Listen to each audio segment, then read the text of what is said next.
call the meeting to order. Today is April the 11th. We're here for the regular board meeting, and just for a moment, if you would, I want to have a moment of silence for a young man that was killed tragically yesterday, Vero Beach High School student, 10th grader. And if you would, his name is Kyle Nevins, and if you would just join me in a moment of silence for him and his family. Thank you.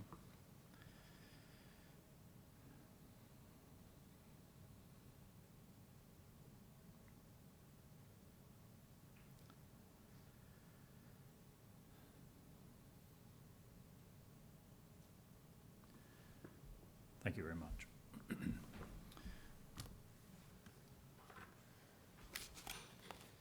At this time, we'll have the presentation of colors.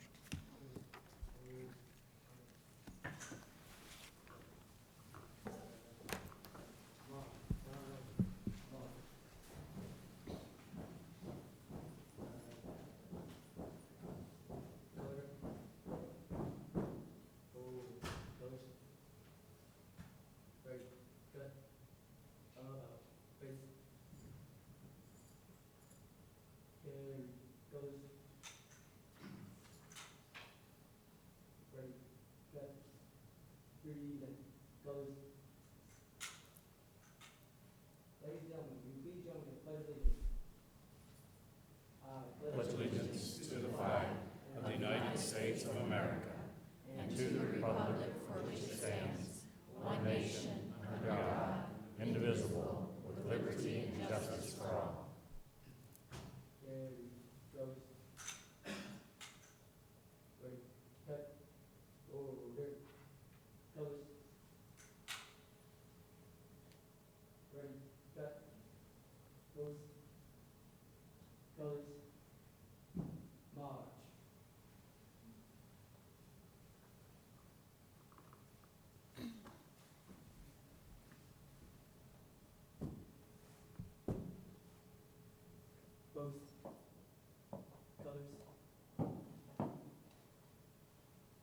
And salute. Ready, two, post, march.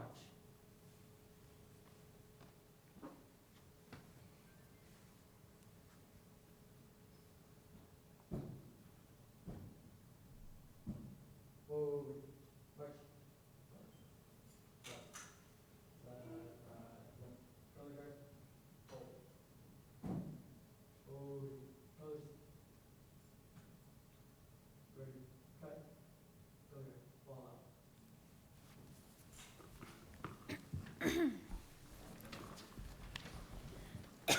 We would like to thank the Sebastian River High School's Navy Junior ROTC program under the direction of Lieutenant Commander James Landis, United States Navy retired, and Master Sergeant Michael Hussey, United States Marine Corps retired.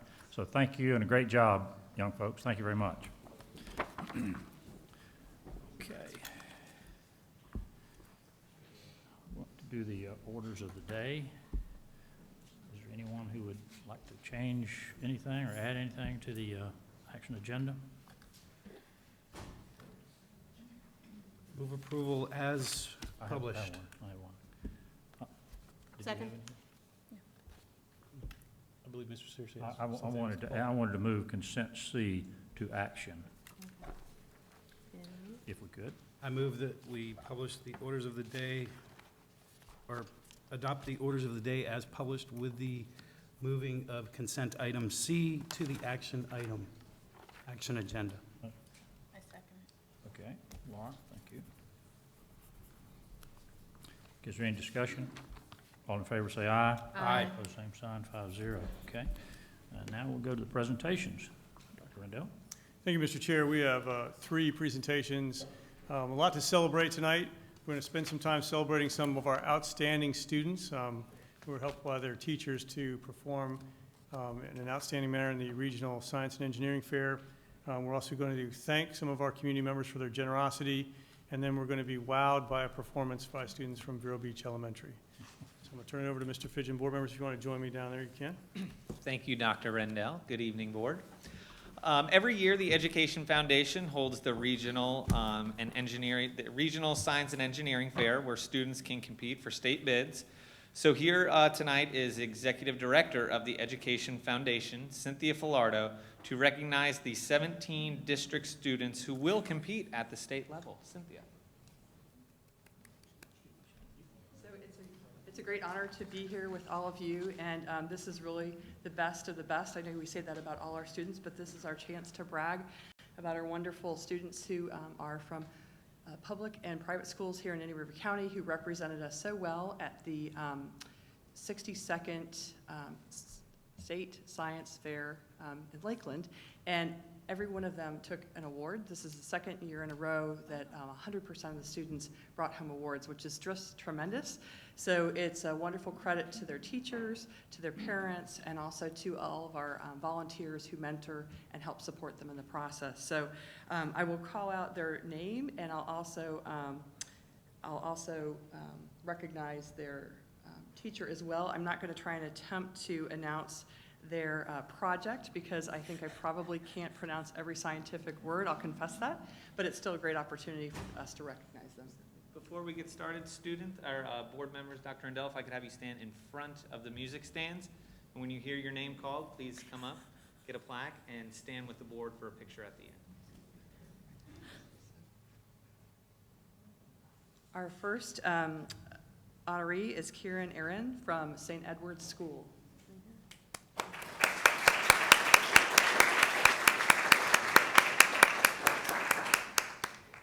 And the next is Sarah Bickle.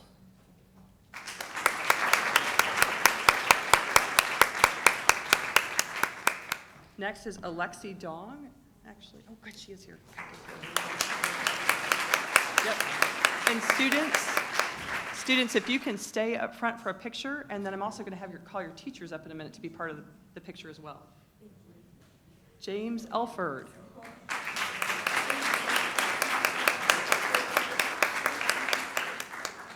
Andy Enriquez.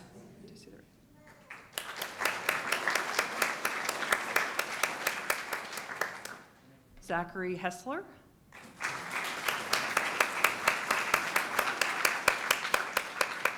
William Johnson.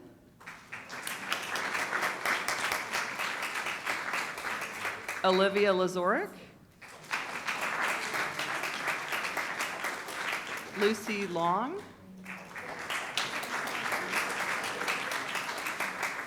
And I have to recognize Christina Pines couldn't be here with us tonight. She will be starring in the Saturday Night Fever, so you can catch her this weekend on the main stage, but congratulations to her as well. And Ellie Schrock.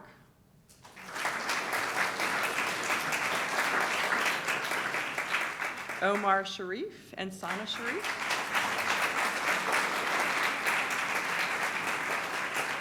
Abby Sten.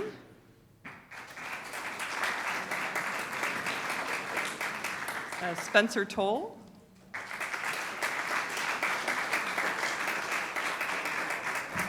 And I just have to brag that Spencer and Sana are advancing to the international fair with Josh Tucker, who couldn't be here tonight because he's at a special award ceremony being accepted to Georgetown. So these are really, again, the best of the best.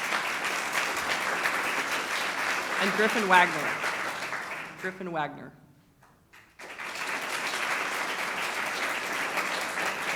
And Sarah Wayland.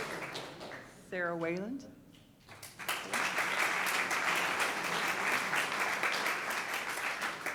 And I just want to say, if we have teachers in the audience that are here to support their students, if you want to come forward to be part of the picture, that would be awesome. I know Mrs. Sleeper's here. I see several of you.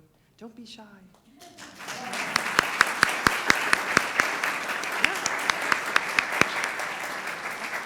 don't know. I think someone has it. Oh, here it is. I'm sorry, Mrs. Sleeper.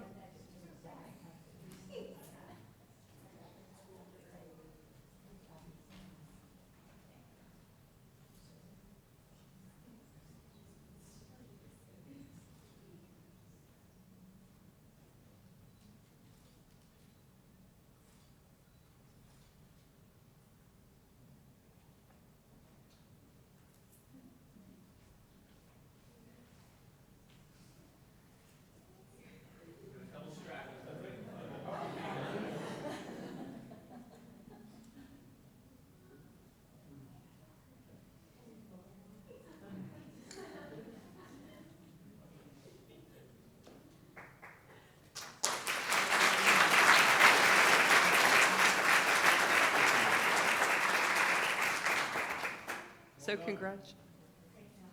How about another round of applause for the students?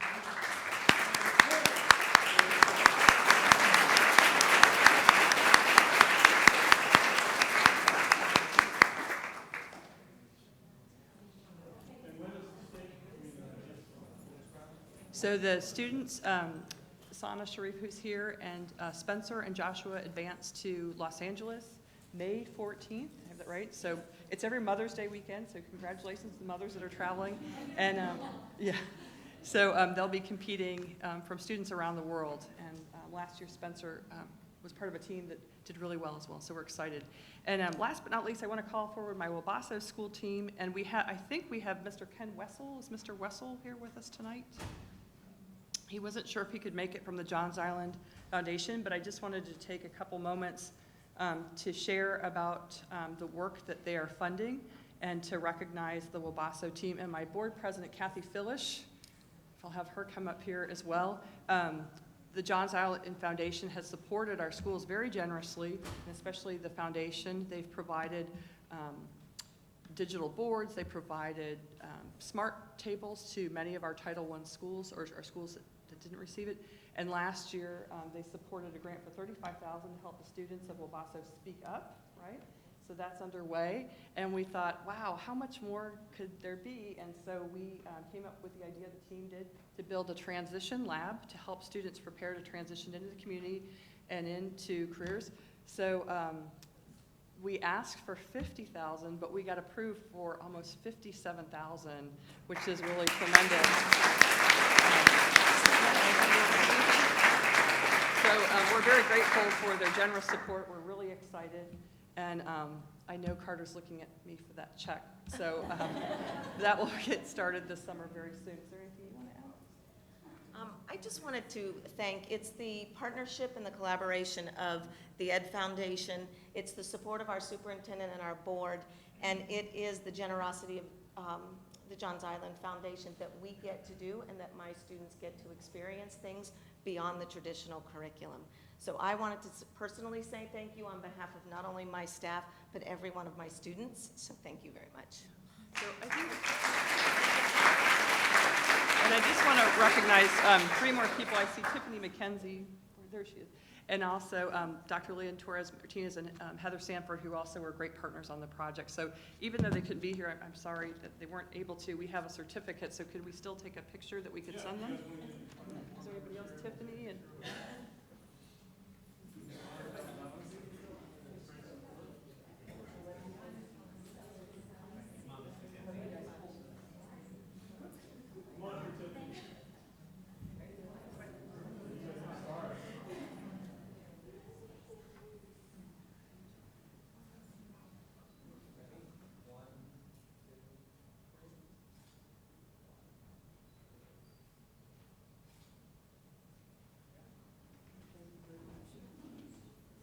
Board members, you want to take a seat? We're about to be serenaded.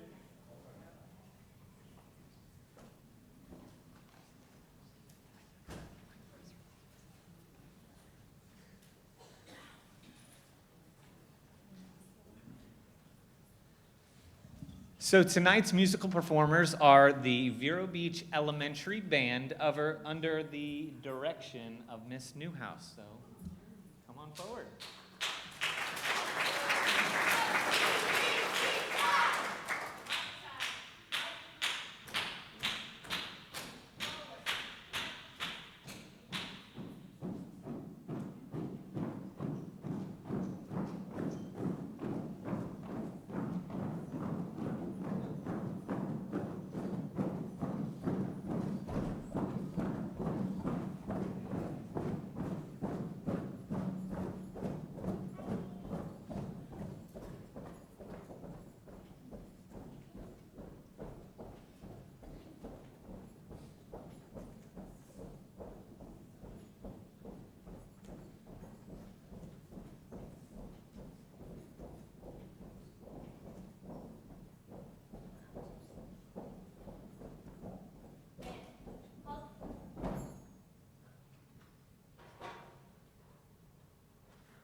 Another round of applause for our elementary school students. And here we are.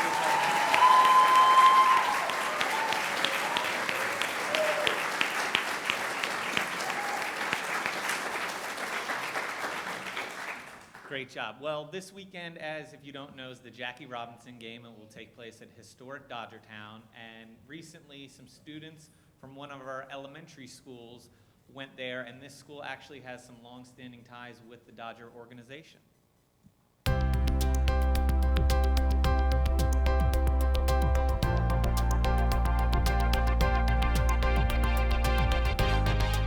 On Friday, March 31st, we went over to historic Dodgertown.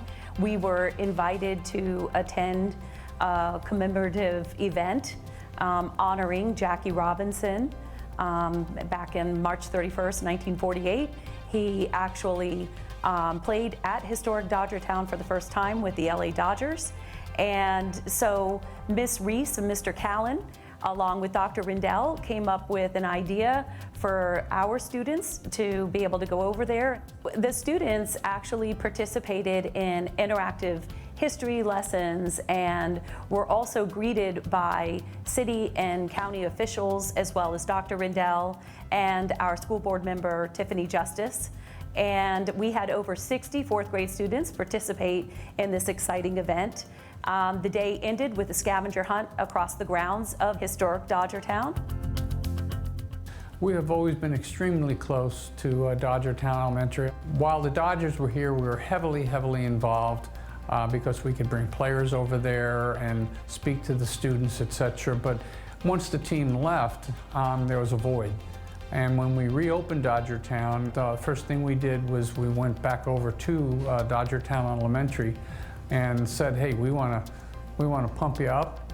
We want to work. You're our family. We want to show self-esteem to the students, and we want them to be proud to be part of the Dodger family because it's a great school and it serves a great service in the community. We hoped that through this event, the students would learn more about their local history, and they would also learn more about the legend, Jackie Robinson, and the role that he played in breaking the color barrier, as well as the role that the LA Dodgers played in opening up the spring facility to people of color. And in addition to that, we hope that they will recognize in themselves the opportunities they have to be leaders, and by being, resilient and working hard and being kind, they too can overcome and achieve like any other student in this district and elsewhere.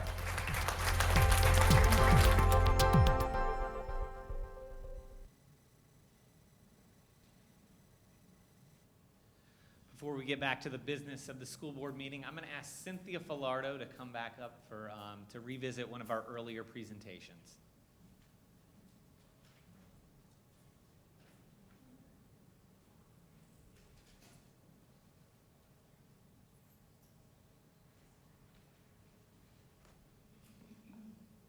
I know we told you briefly a little bit about the support of the Johns Island Foundation. I'm so excited that Mr. Ken Wessel can be here with us this evening, and I feel like we should give you a special prize for finding us, so I'm so grateful. I should have picked you up and brought you here, but we are extremely grateful for the support that the foundation has given us through the years to do many amazing things, from iPads to help children speak, to smart boards, to interactive boards, and we were blown away by the support this past year for Speak Up with the Wabasso School, and now we're just even more grateful for the opportunity to expand their learning opportunities at the Wabasso School with the grant of $56,860, which we'll be putting to good use, and we're excited to plan a dedication this fall, and you'll see a lot of these folks here, so that project is going to start.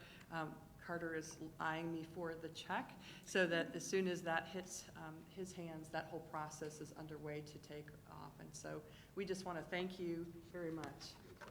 So we have a certificate of appreciation. I don't know if you want to say something, Mrs. Carandozzi. Thank you very much. Yeah. We spoke about the support that we have from our school board and from our superintendent, our district, and the collaborative partnership we have with the Ed Foundation. But I truly wanted to thank you for the generosity and support of Johns Island. Our children get to do more than the typical curriculum, and we get to take their learning well beyond and take each one of our special students to their maximum ability.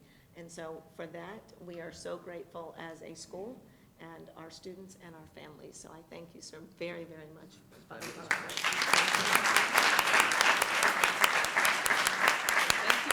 I think we're going to do another picture. So. I didn't bring a check. No, that's all right.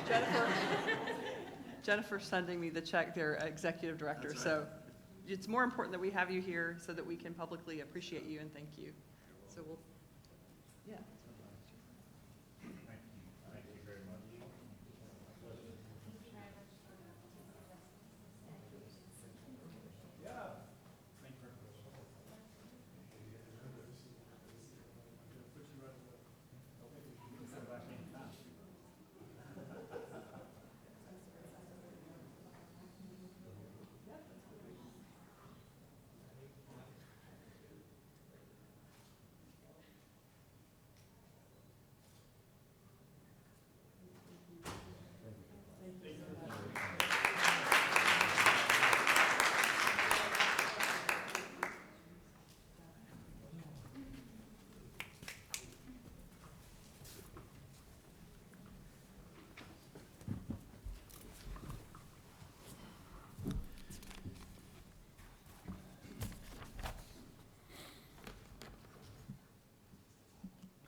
This time we'll have citizen input. And the first speaker is Bob Galbraith, maybe? Oh, that's right, Bob. Hello. Hello. My name's Bob Galbraith. I live here in the county, and this is my second visit to the school board. I was here, I think it was December, and I was telling you about my daughter, Sophia. She's in kindergarten going to Rosewood, and she continues to do really well there. She loves going to school. She loves her teacher, Mrs. Alberson, and we're very, very lucky to be going to that place. So I think that's what it's all about, so thank you all very, very much for that. Also, at my first visit, I explained to you that I'm with a company that does self-insured health benefits. And at that time, we had a lot of trouble trying to find out any information at all from Aon about the process, about the proposal process, about getting the RFP. Well, about a week ago, I started getting emails with all of the information that we need. I think I have to say thank you, Dr. Fritz, for taking care of that. But I have some really bad news to report to you. My company is not allowed to submit a proposal. And I don't know if you're aware of this or not, but there is criteria that says if you are under 2 million lives of coverage, you cannot submit a proposal. 2 million lives, boy, that's a lot. That's only for the big behemoth companies to compete for your business. We don't have 2 million lives. We have 20 school districts in New York State, but it doesn't total up to 2 million lives. And I think that the school districts in New York are more germane to what we're trying to do here. I'm thinking that if you're only going to shop for the giant carriers, that might be part of the problem. That might be a concern that you have. You've been using them for years. They all do the same thing. They all have the same model. And it seems that you're having more and more trouble trying to get cost control of your health benefits. Instead of keeping us out, maybe you need a group that's going to be more tuned to monitoring and holding your hand and communication and being involved in what often falls through the cracks with the very large giant carriers. Also, our model, our working model might do better for you. For instance, we audit and review every claim from a hospital or a facility. We audit it for errors and duplicate charges. We do that because every claim from a hospital or facility has errors and duplicate charges on it. Let's see. Okay. When we see a lot of usage at one facility, for instance, an acupuncturist, we contact them. We reach out and we say, hi, our people like you. We want to steer more people in your direction, but we got to work on the cost thing because we can't afford you the way it's going. We need to do a contract with you. But we're going to find someone to do a contract with for acupuncture services. It's going to be a little cheaper, but we'd like it to be you. We reach out and try and skin that cat before it becomes such a giant problem. We do that with durable medical supplies. We do, oh, I'm out of time? Wrap it up. Yes, sir, Okay. please. Well, you're never going to get to see our proposal, unfortunately, and it's a shame. You know, you would have to give us information directly, and then we can give you a proposal. We can't do through Aon. But the last thing I want to say real quick, if I put on my citizen's cap instead of being a guy with this company, this process reeks, and it's not your fault. You're not aware of it, but this is terrible. And I think that, I think over the last couple of years, you've been lacking in visibility of seeing other products and other companies that can help you for your health benefits. Thank you, Mr. Thank you for Talbot. your time. The next speaker is Liz Cannon.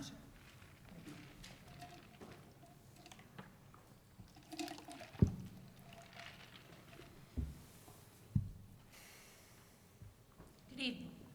I'm speaking to you tonight not as the president of IRCEA, but as a digital one-to-one teacher. I was part of the first phase of the Digital One-to-One initiative. In March of 2014, my classroom transformed from our weekly visits to the computer lab to daily use of laptops. Initially, the laptops were used as a resource, but shortly thereafter, they became a regular learning tool. For the past 3 years, I have taught a total digital curriculum. Truthfully, it takes longer to develop assignments in a proper digital format, but I never minded that.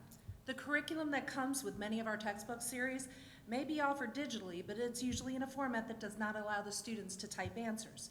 I recreated many of these assignments. The result was that I no longer have assignments with no name. When you turn in assignments digitally, your name is automatically attached. Another bonus for teachers is I am no longer accused of losing assignments. There's a digital paper trail with every single assignment.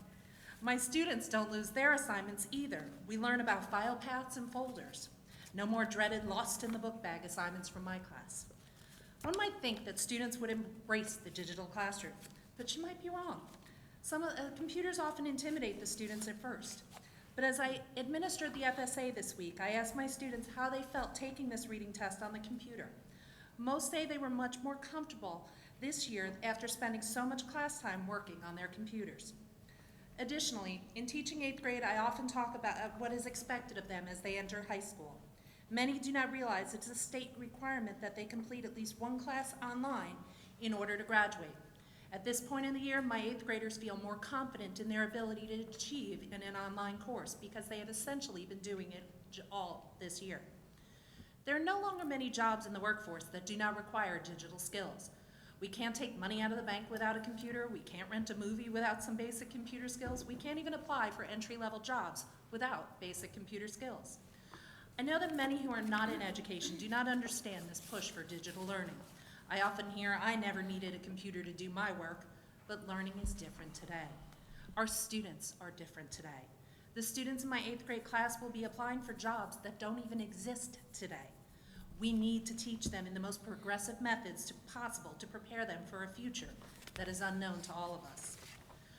Additionally, I taught Kyle Nevins, the young man who lost his life tragically. Today, when I first heard about it, the first thing I got to do was go back to his old Canvas class and look at some of the work that he turned into me. Another benefit of our digital classroom. So as a digital one-to-one teacher, I thank Mr. Green and all of his staff for this exciting initiative. Please continue to fund these programs to provide our students with the most advanced technology available to help them carve out their own futures. Thank you. Thank you, Ms. Cannon.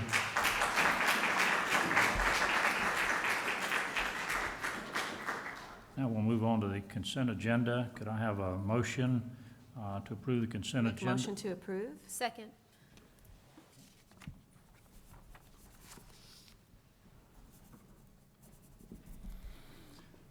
Any discussion? All in favor say aye. Aye. Same sign, 5-0, okay. Now we'll move to the action agenda. And I believe consent C was moved to action, and I think we'll take that up first without any question about it. I just had a question to you, Dr. Rendell. Do we have anybody in our employ now that handles the insurance requirements for us, that reviews? I know we used to have an insurance department. I don't know if we still have one that handles all Risk that. management. Risk management still does that? And are they satisfied with all the insurance dates that we have in the contract that we have with, I believe it's City of Vero Beach? I would have to ask Dr. Fritz if he oversees the risk management I department. just see so some is there- insurance dates that don't seem to jive on the thing, and the district's insurance certificates end in 17, July 1, the contract goes through June, and just, there's a couple of things that just don't quite add up in the policy, and I just want to make sure that we have somebody looking at that. So I'm not sure I understand the question. I see that the current insurance from the city expires in October. Is that your question? I didn't see one that would expire in October. Looked to me like it expired in August, maybe? I don't see one, October. Page 5 of 6 in the upper right-hand corner, page 5 of 6 is the coverage from the city. In the line just under where it says Florida Municipal Insurance Trust, coverage period 10/1/17. Is that the area, Dr. Yeah, Fritz, you're and referring our to? department will ensure that that is renewed. Obviously, the new insurance has not been issued yet, the city's insurance, but our department's responsible to double-check that when that time comes to keep it on a, And we do have somebody checking that. yes. Okay. Teresa Enriquez is the new insurance specialist, and she does maintain that. That's what I needed to find out. All right. Move approval. Okay, Sean moves approval. Second. Let's see, okay.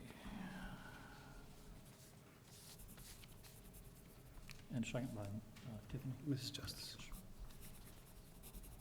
All in favor, say aye. Aye. Opposed, same sign, 5-0. Okay, very good, okay. So the next item will be action item A, approval to set a public hearing date for adoption of revisions to the Code of Student Conduct Handbook effective for 17-18 school year. Dr. Rendell. Thank you, Mr. Chair. In action item A, we are asking the board to set the date for a public hearing, which is a step in the adoption process for the revisions to the Code of Student Conduct Handbook. I am recommending a hearing at the school board business meeting on May 23rd, 2017. Do I have a motion? Move approval. Sean, second? Second. Dale. Any discussion? That was Mrs. Justice. That was Justice. Oh, I'm sorry, I can't hear down there, okay. So you got me. Motion by Sean, second by Ms. Justice. Okay, we got that. Okay, is there any discussion? I would like to, I have received assurance from Dr. Rendell that this wasn't the time to really bring up some of the problems that we've been hearing about with lack of support and lack of training of the applications to the code of conduct to make sure that it's being carried out properly within the classrooms. So I've been given assurance by Dr. Rendell that this year coming up that they're really going to work on training and support within the classrooms. So Yes, ma'am. The issue that I would have, of course, this motion is only to set the date for the hearing, but the issue that I would have with it is when is the right time to bring up issues? You know, we've had I think we had a workshop on it and issues were brought up then, but I hate for us to get to the last day and say, oh, well, we want to make these changes, and then, oh, we got to prove it tonight because we got to get it to Tallahassee or whatever we've got to do. So, but anyway, this motion is just to set the date for the public hearing. right, and for me to be able to agree to setting this date, I want to just put it on public record that I've been giving assurance that these issues are going to be addressed. So not knowing when I'm supposed to bring it up, I'm just bringing it up right now. Okay. And have you discussed those issues with the superintendent? I have. Okay. And I would assume at some point we'll hear about them. Mr. Chairman. I believe what Mrs. Zork is referring to is the fact that we had a discussion about the Code of Conduct Handbook and whether the Code of Conduct Handbook itself needs to be rewritten several times over and that kind of thing, or if the issue is really, are we carrying out the precepts or the concepts of the Code of Conduct Handbook, you know, to the best of our ability. And I think, that's really where we need to improve upon, is how we respond to student discipline issues in the classroom and that kind of thing. And the Code of Conduct Handbook itself is not, rewriting the Code of Conduct Handbook itself is not going to solve those issues. It's how we respond, how the administrators in the building respond, how the teachers in the classroom and the administrators work together to solve those issues. And so I said, we are working on that. We will continue to work on that. We talked about some things for next year that will happen, that kind of thing, so. And we might be able to hear about some of those issues early on in the year Sure. so that we Yes, can sir. have that input you're talking about. Okay. Sean? No, I think Dr. Rendell hit on it. It's just that it sounds as though it isn't a problem with the policy or our input on the policy. It's, it's on him in implementation, and Mrs. Zork's concern was that, our policy, the board's policy is not, hasn't been faithfully implemented. It sounds like the assurances are there that it shall be. So Okay. with that, I support this good motion. Any other discussion? All in favor say aye. Aye. Opposed, same sign, 5-0, very good, okay. Item B, approval of resolution 2017-7 with Florida Adult and Technical Distance Education Consortium. Dr. Rendell? Thank you, Mr. Chair. With action item B, we are seeking board approval to join the FATDEC Consortium. This would allow us to purchase materials, supplies, equipment, and services at a reduced rate. Yearly membership cost to FATDEC is $7,000 and is funded through the Technical Center for Career and Adult Education. We're seeking approval to join this consortium. I need a motion.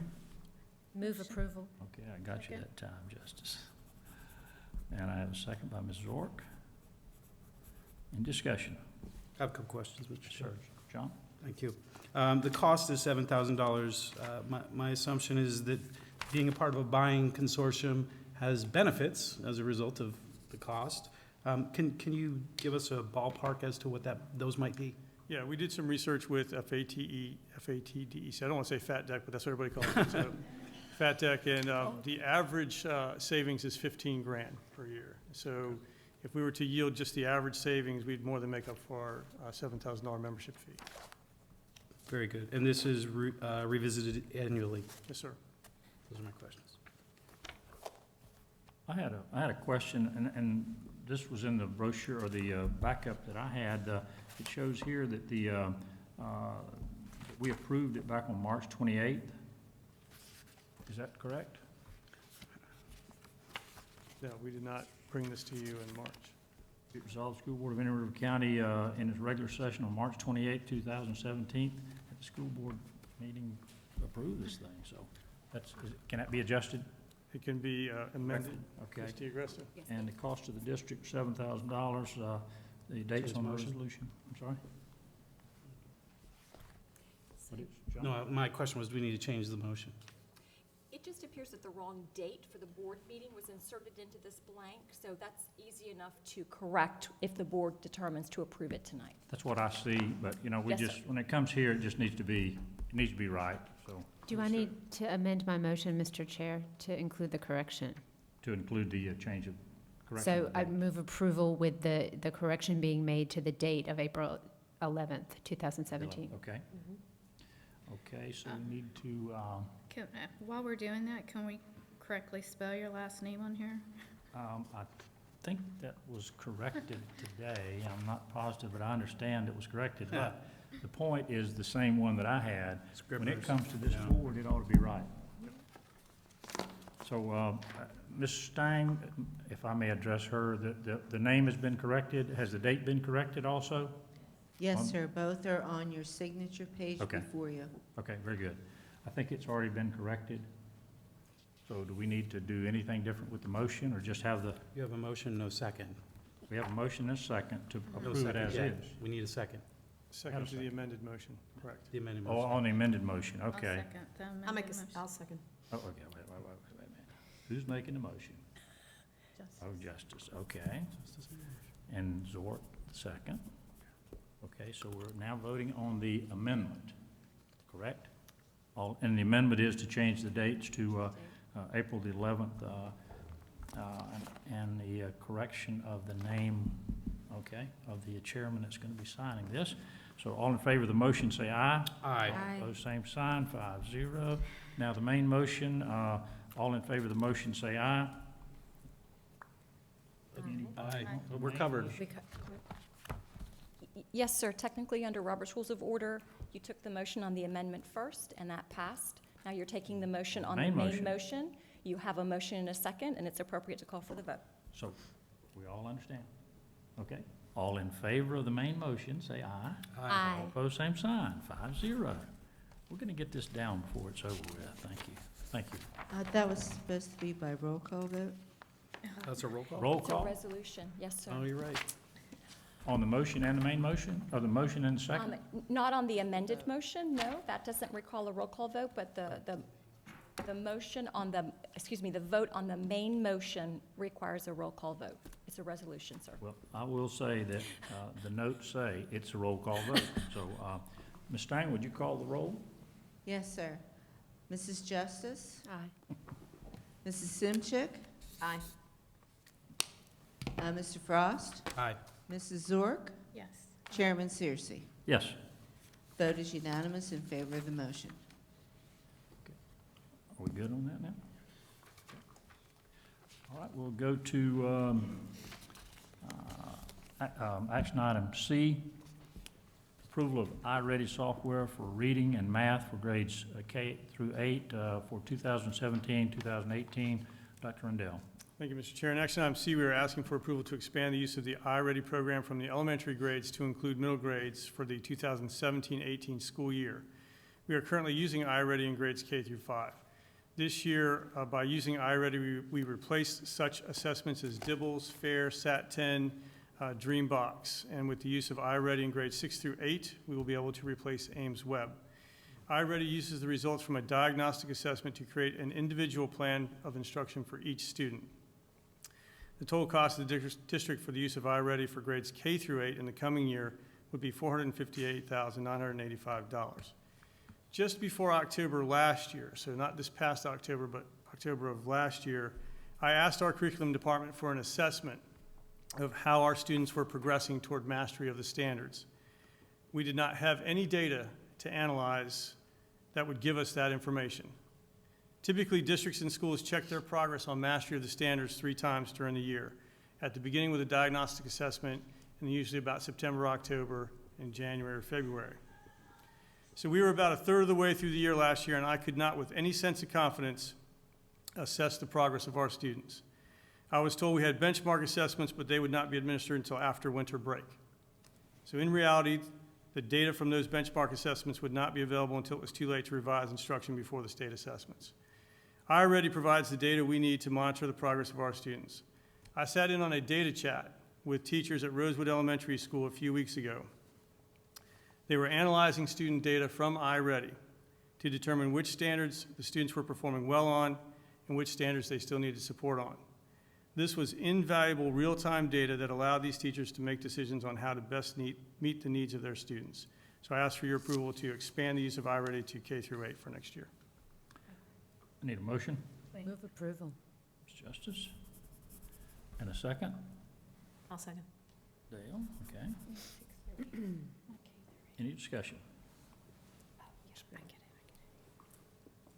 Discussion I just, in the mic. I do.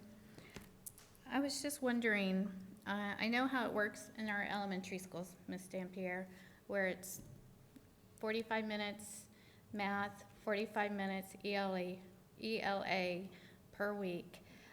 Is that going to be the same structure for this? No, ma'am. Okay. For our middle school, it's a little different.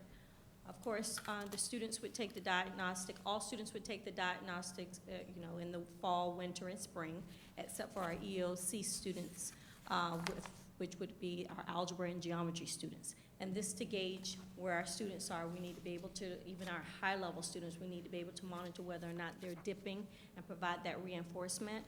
But level 1s and level 2s would be the ones that would be required to have the 45 minutes of weekly instruction. And I've already had a conversation with many of the middle school principals, and they, if approved, are working it out with their staff of how that will occur.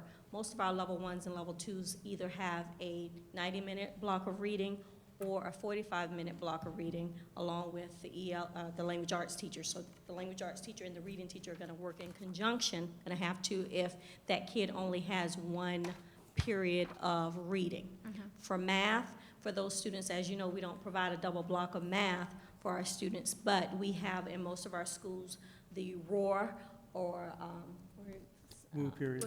the homeroom time. So most of the principals possibly would use that time to make sure those students got that 15 minutes of math every day across the week.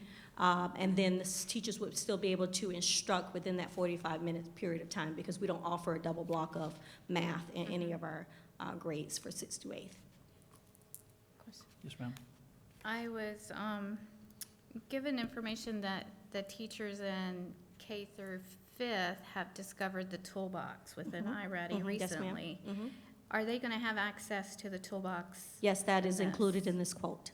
Okay. And that was an additional cost last year, but we were able to work out with the vendor and get to utilize that for free last year. For free? This year. I like it. We were piloting for that. Included. Included. Yeah, that's better. We know that anything, it could be a wonderful program, but if Yes. it's not implemented correctly, Absolutely. it's not going to have its benefits. Is there a way for you to come back in the fall and let us know how it's being implemented in all the middle schools? Yes, ma'am. The goal is, and we've had this conversation already, is to have our middle school leadership teams, which would be the department heads and the principal, trained in May. And we've already spoken to Liz. Liz and I have had a conversation about, with the teachers, possibly offering training on those teacher work days as optional training. So those teachers who wanted a jump start could actually be trained in May. But we'd start the training in August when they return, and we're going to work out a plan like we did with the elementary principals and also with the school teams, because ultimately we want it to be a smooth transition, and it takes the whole school community working together to make sure there's smooth implementation. Yes, ma'am. Will we be utilizing the experience from our K through 5th teachers to come over and help train our middle school teachers? No, iReady will be the source for that. They provide the training. That's not even included in the quote. Of course, we have 4 days of PD throughout the year that each school determines, when they want that training, but that's not included with the implementation process. That's above and beyond. Right. The reason I ask that is when I talk to teachers about iReady, they have said just recently, we're almost through a whole year, they've just started identifying some of the neat features about it. So, even though they had iReady come in and train them to go ahead and have firsthand, hey, it took me almost a year to learn this. Let me just go ahead and give you this tip. That's why I asked that. But my last question is, do we have a calculation, because we're all about better, fewer tests, do we have a calculation of how much testing time is going to shrink by using iReady? I can tell you, we will not have benchmark tests next year except for the math, EOC classes, which would be algebra and geometry at the middle school level, because iReady is not offered for those, high school courses. So this past year, we had 2 benchmarks. So there's no longer that benchmark. Also, Ames Web, especially for the reading teachers, they were every 10 days progress monitoring. They're no longer going to have to do that, as well as we had DreamBots for the middle school, where there was progress monitoring for that as well. So all of that ongoing progress monitoring every 10 days, every so many days, is gone.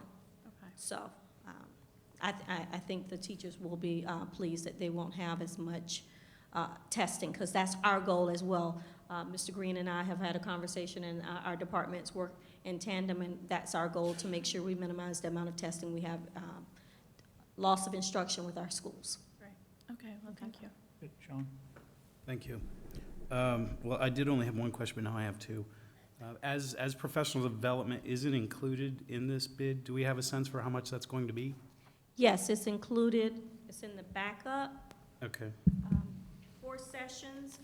4 sessions for middle grades, and they're including 3 sessions for our elementary to continue to support, especially to run those data analysis with the chats with the schools, but they get to determine when they want them to come on campus. We don't dictate that, but that should have been in part of the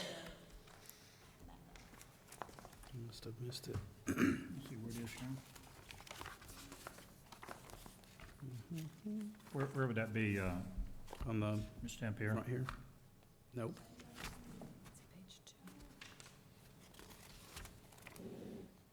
Didn't see that. To say, I didn't see it. Is it right And here? It's, What page? On two, I don't know, is it two of, Oh, okay, it's on this page, Sean. the bottom? okay, so it is included. 211. Yeah. Okay, that's what confused me, 'cause I thought it was Correct. all in there. The Okay. training is part of the overall cost. It is Okay. covered. It's covered. Right, that, Okay. that's what I thought. I thought maybe there was more training than I knew about, because Okay. this number matches the bottom number, and that's what I was approving. Thank you Good work. again for including that. Good work. A second question. Are these tests proven to be reliable, valid, and aligned to the Florida standards? Yes, there is alignment. The diagnostic assessments are aligned to the standards. Okay, She's looking up Still some talking, information to she's share still- with you. okay. I did ask Mr. Green that question. Does K through 5 align? Because Right. I'm still waiting to hear, is that what we're going to use part of the testing evaluation, K through 2nd? And Mr. Green had given me some statistics that it's 90%, Mr. Green? And it's not that it's aligned to different standards on that other 10%, it's just that there's some standards they don't cover. For example, at kindergarten, they don't cover the standard of whether they can identify the front and back of a book. That's a teacher standard, not an assessment standard. So at kindergarten, they're all aligned to the Florida standards, but they cover 100% of math and 64% of ELA at kindergarten, because that's a unique grade level where they're not assessing every single kindergarten standard. The rest of the grade levels cover roughly in the 90% of the standards, but they're all aligned to Florida standards. So the speaking and listening standards for kindergarten are not covered because that's more, Right. like you said.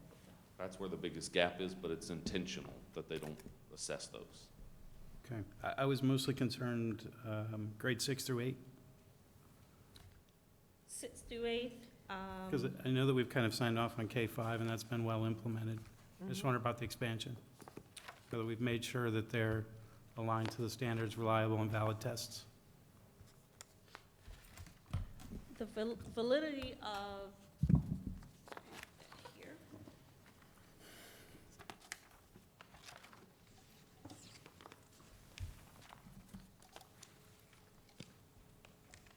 Correlations for ELA's .846 and 84, and for math .83. Highly correlated. So a low B. I'm just kidding.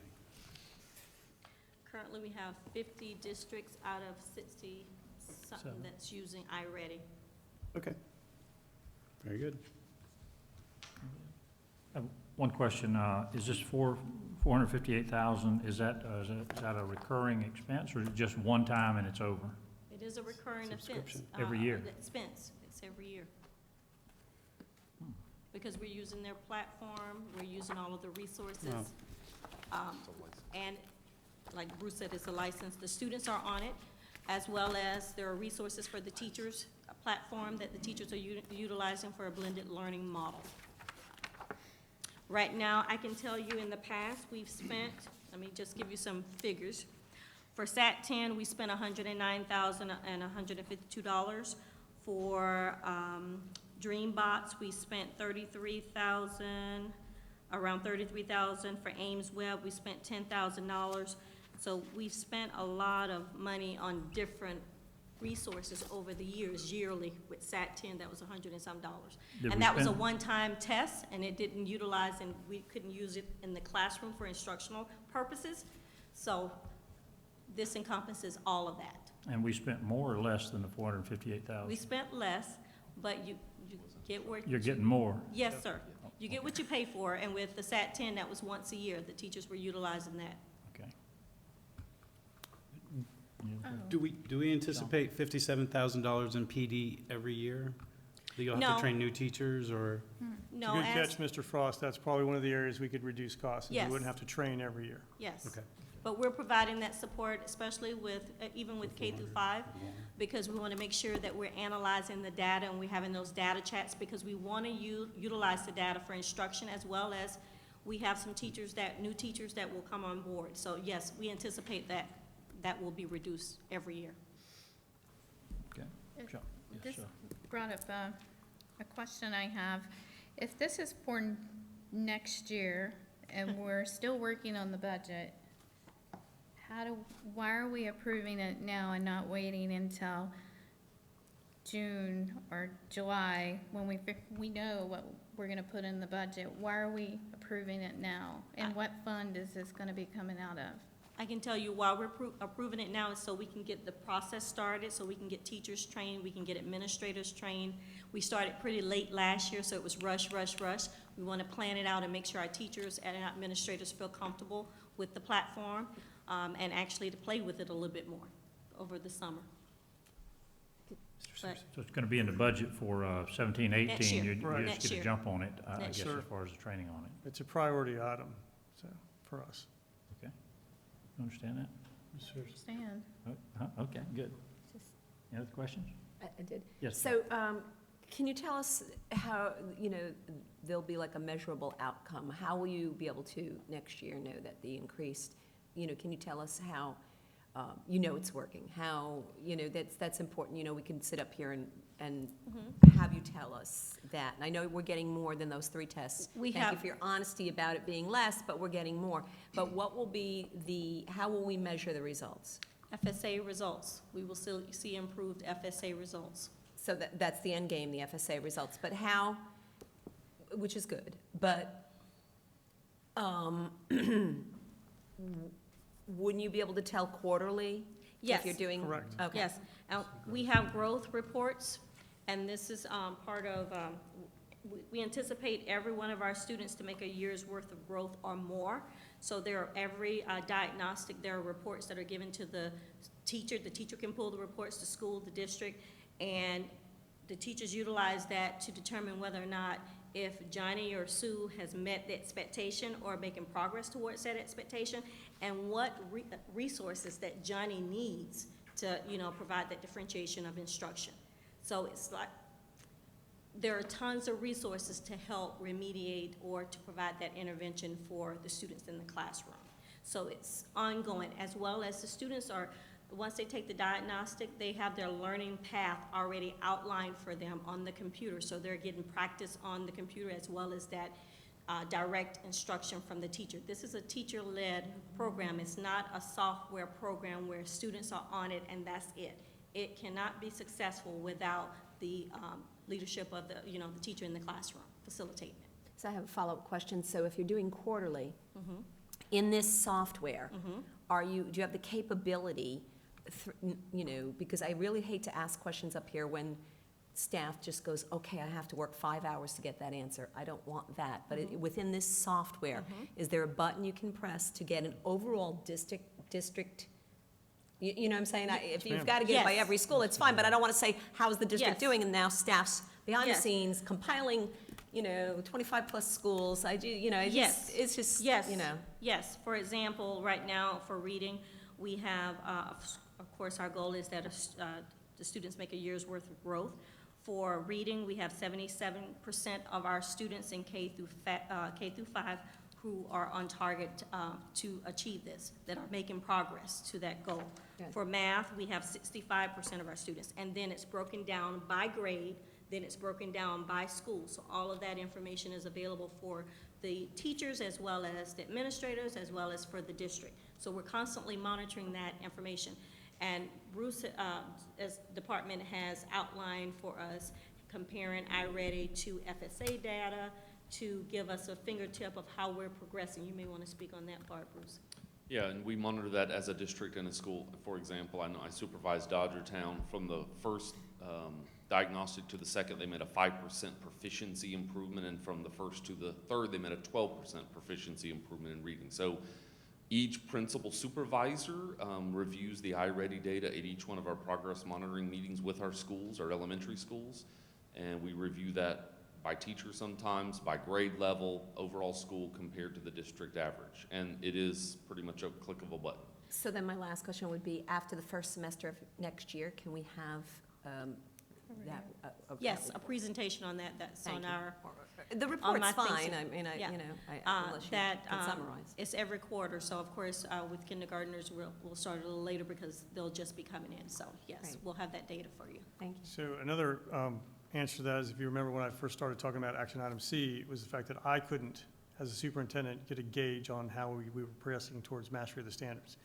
Just today, I sat down with Mrs. Dampier and looked at the data provided by iReady to see how we were in grades 3, 4, and 5 on ELA and math. So it provides us that data anytime we want it. We can see how we're progressing as a district. You can go all the way, you can look at it as a district, but you can go all the way down to the individual student to see how they're progressing. So that's the tool that I really think that we need. That's why it's a priority item.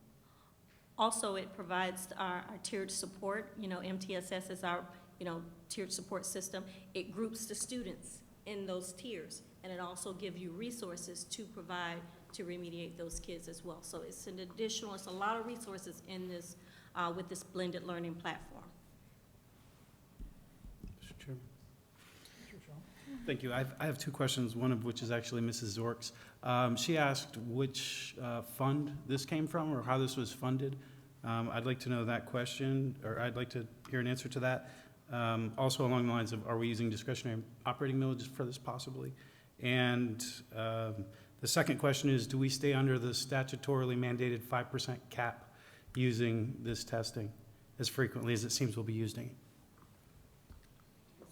I can answer the 5% cap question. The answer is yes. And for example, we did analysis at kindergarten. They will be at 0.5% Awesome. for that assessment, because other than the STAR, Flickers, the Dibbles. Florida, Star. Dibbles is gone, all those are gone. So That's now gone. their kindergarten readiness assessment will be a computer-based assessment by Renaissance Star, and they'll have 3 diagnostics. So Mr. Taylor has documentation, we can provide it of all the grade levels, and we are under the 5% cap in all the grade levels. I can take part 2 of the question. This will be funded from the general operating fund next year. We think we've actually identified some roll forward funds that we have in the budget this year that will actually pay for this next year. In addition, I just need to clarify the second part of your question. When you said discretionary operating millage funds, to me, that's the 0.748 in the operating fund. So if you're thinking along capital in terms of an enterprise resource system, which will be eligible for capital funding, no, we haven't really taken a close look at that. We don't necessarily believe that that could qualify, so we're funding it out of the general fund. Generally, that's something that has a 5-year life or longer, so this is a recurring Okay. license It's fee. a 1-year license. Yes. Yes. Okay. Any other? That's it for me. Yeah, it's just a lot of money. So, to put this much money into 3 grades, I'm hoping some wonderful things come of it. And we're And then- excited, we'll be very excited to give you that report the first quarter once we The do cost isn't diagnostic. just for the 3 grades, it's for K through 8. And it's K through 8. This is K through 8, yeah. all grades. Okay, that makes it easier as well. And Dr. Rendell tells me teachers love it. Yes, Everybody I talk to that Yeah. uses iReady thinks Yeah. it's a great tool. we're excited about middle school. I think I'm excited to be able to vote for it. I think it's great. I think, we're finally giving teachers what they need to be able to work with students and really see where they are. I'm excited to be able to vote for it tonight. Any other discussion? Have a motion and a second. All in favor say aye. Aye. Pose same sign, 5-0. Okay, next item, action item D, approval to piggyback the School Board of Lee County, Florida, RFP R127035JM to issue the purchase order to United Data Technologies Incorporated for the purchase of mobile carts and tablets, PCs. Dr. Thank you, Rendell. Mr. Chair. With action item D, we're seeking approval to issue a purchase order to UDT in the amount of $1,449,796.60 for the purchase of 315 tablet PCs and 80 mobile carts, including all equipment installation, configuration, and testing. The purchase will be funded by the state allocation for digital classrooms and the 0.6 voter-approved millage. And we're seeking approval to add more technology in the hands of our teachers and students. Move approval. Second. Motion by Sean and a second by, Mrs. Justice. Mrs. Justice, yeah. My husband, I'm a Mrs. This is 2017. okay, discussion? Yes. I'd just like to say that this is very good, and we'll give Ms. Cannon the $1.4 million worth of technology that her students need and the teachers desire. So this is a very good spend. And thank the voters, as always, for the 0.6 millage and supporting our technology needs. And that's it. I ask for your favorable support. Laura? I'll yield to the board member first. I'm waiting on a hand or a knock or something here. So, Mr. Chair, if we could indulge, we have a video clip that we just want to share with the board and the public, kind of outlining the progress we've made in this digital initiative over time and what this really looks like, what you just spent, what you're hopefully about to approve to spend money on, what that shows. So, Mr. Green. Thank you, Dr. Rendell and board members. As Ms. Zork said, we don't often get time to come back and share with the public where we've been and what we've done, so we're going to briefly just share with the public and some board members who weren't here when we started this digital initiative, our little journey and how we got here tonight.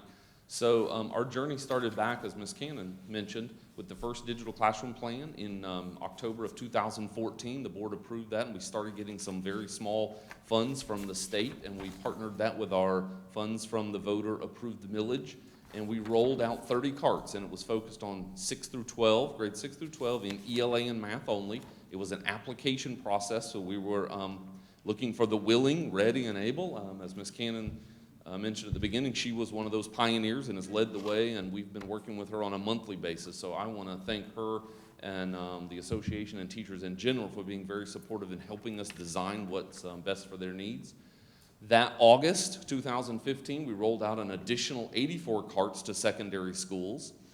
And what we kind of found out is we were at 114 carts. We were at 7th grade, we were at grades 6 through 12, trying to support in 4 different core subject areas, 28 pain points. So we had to really stop and reevaluate how we were going to continue our digital journey. So what we did is we spent a lot of time researching successful digital implementations because they've changed over time. It's moved from just about the devices to finally it's about the curriculum and the needs of students. We consulted with experts in other districts. We used data. If you recall, some board members were here at the time. We went back and looked at the data and said, where should we go? And the data told us. We focused on 1 grade level so we could really have an impact. We had a strong curriculum integration at the time, and it was providing targeted support through our application support specialist, on-site support. And in August 2016, we launched the 5th grade Digital Innovation Initiative, and that was for all 5th grade classrooms. It was a focus on science because the data told us the biggest area we could make gain was in 5th grade science, and then following that with 8th grade science. The curriculum and instruction and instructional technology groups worked together and the science department to create integrated unit plans. So the focus was science, but we also covered ELA and math, and they got complete digital through Canvas, complete unit plans built around that.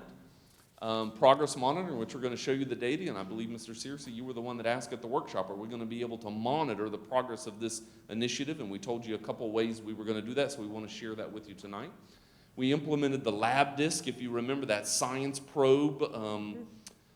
I will tell you that if you go to conferences around the state, and I'm even hearing nationwide, when you go to United Data Technologies sessions, when you go to the owner of LabDisk, when you go to the manufacturer of the company, they're playing our video of Citrus Elementary launching the LabDisks and how successful it was and using us as a model of how to integrate science and technology together into the curriculum.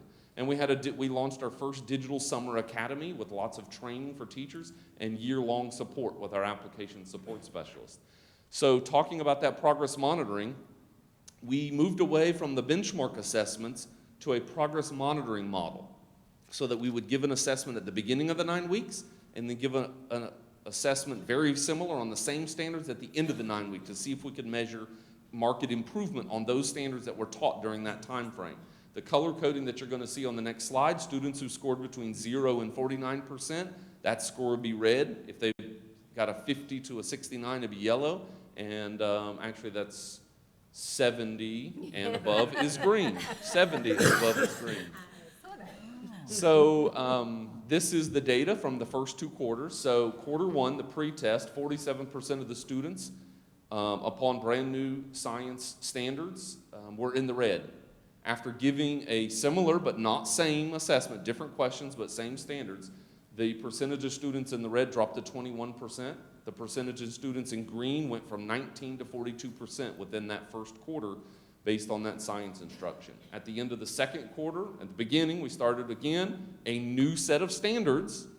Again, around 42% of the students were in the red. At the end of that quarter, we had 18% of the students in red, and the green went from 22 to 51. So again, this is not meant to predict FSA results, but it does show that the instruction, students were mastering the standards as we went along in the quarters. We also told you we were going to measure the progress and use of our digital tools that we've invested in over time. So during September, which was the first full month of implementation with our 5th grade students, these are the top launched applications. So ClassLink, that's the single sign-on where they can click the button without signing in all their passwords to all their digital curriculums. There were 29,371 launches in the month of September. 6 months later, after we were halfway through the 5th grade implementation, in 1 month, in the month of January, we were averaging 46,076 launches on ClassLink. Think Central went from 1,200 launches in September to 2,800 launches and that's just a month period, September month compared to January month. So you can see that most of the tools either doubled, some of them even quadrupled in the amount of usage, and this is only for 5th grade students using those tools. Difficult to read, but I'll read you some of the quotes. Basically, teachers are saying students are engaged more than ever. It's in creating excitement in their class. Students are motivated to be there, and they're teaching differently within their class. So we've done a lot of surveys of the teacher along the way to adapt and make sure we were meeting their needs. And, as Dr. Rendell said, we just have a brief video to highlight where we have been in our 5th grade as well as our 114 secondary one-to-one classrooms.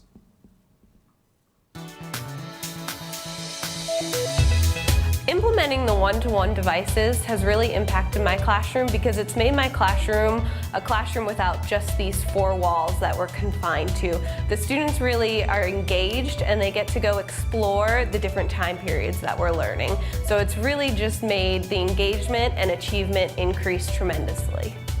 Well, we're at Actual, and it's a reading class, and we are all digital. Everything that we do is on the computer, so everything they turn in goes on the computer. So now they can find all of their work right there in the folders. You know, there's so many more resources that you have available that you really have to pick and choose through them. I like using OneNote because it's really easy to access from home and at school, and you can have it on your Office 365. Learning, I think, is a lot easier than using the textbook. It helps you learn and have fun at the same time, like Quizlet Live. It's fast and easy, and then Kahoot. It's like a little 10-question quiz before our test. So it refreshes your mind for the test. Honestly, having the technology makes it to where I can monitor 100% of my students every single day on every single standard that we're working on. One of the technology applications that I like is Land School, having the ability to see what they're doing and then click on their computer and I can manipulate or give them feedback, I can send them comments, and it just really makes it easier to monitor 100% of my students. I like Kahoot because it's competitive and there's a lot of fun stuff that you can do with your classmates, and it's an easy way to learn and review for a test. So using the one-to-one devices in my classroom has positively affected my teaching and the classroom, I think, by allowing me to break away from the book and go down different pathways. Originally, we tried to be a paperless class, and before the laptops, nearly impossible. Since they've come out, all my curriculum is digital nowadays. Time. Everything is quicker. Your papers are graded, your assignments are submitted, there's no losing papers. It was pretty easy implementing them in the classroom and actually getting them going, and I'm excited for the future to build on it.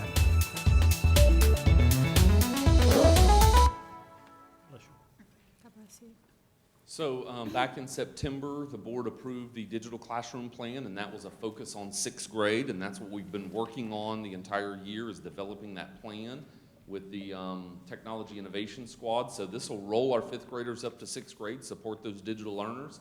It's a natural progression for them. It'll be, again, a grade level focus. Continued support for digital curriculum and online assessment. I'm glad to report that all our schools are in the 90% completion rate for testing. I just got results, and they tested over 90% of their students in the first session, being able to use all the devices on their campus. And at the same time, besides just 6th grade, we're also going to expand that application process where the other secondary teachers who are ready and willing and able and can rewrite their own curriculum can apply with a focus on 7th and 8th grade science teachers to take that 5th grade continuum all the way to 8th grade for that science improvement. Every 2 weeks, the Technology Innovation Squad, I just want to give a shout out to Deb Berg, Director of Elementary Ed, who's on the team, Brian Bender, Director of Technologies here, Catherine Wolf, who's a Program Specialist for ESE is here, Amanda Deaton and Carrie Wall, Application Support Specialist, and Tiffany McKenzie, Instructional Technology Specialist. There's a large group of people that meet every 2 weeks to put this plan together.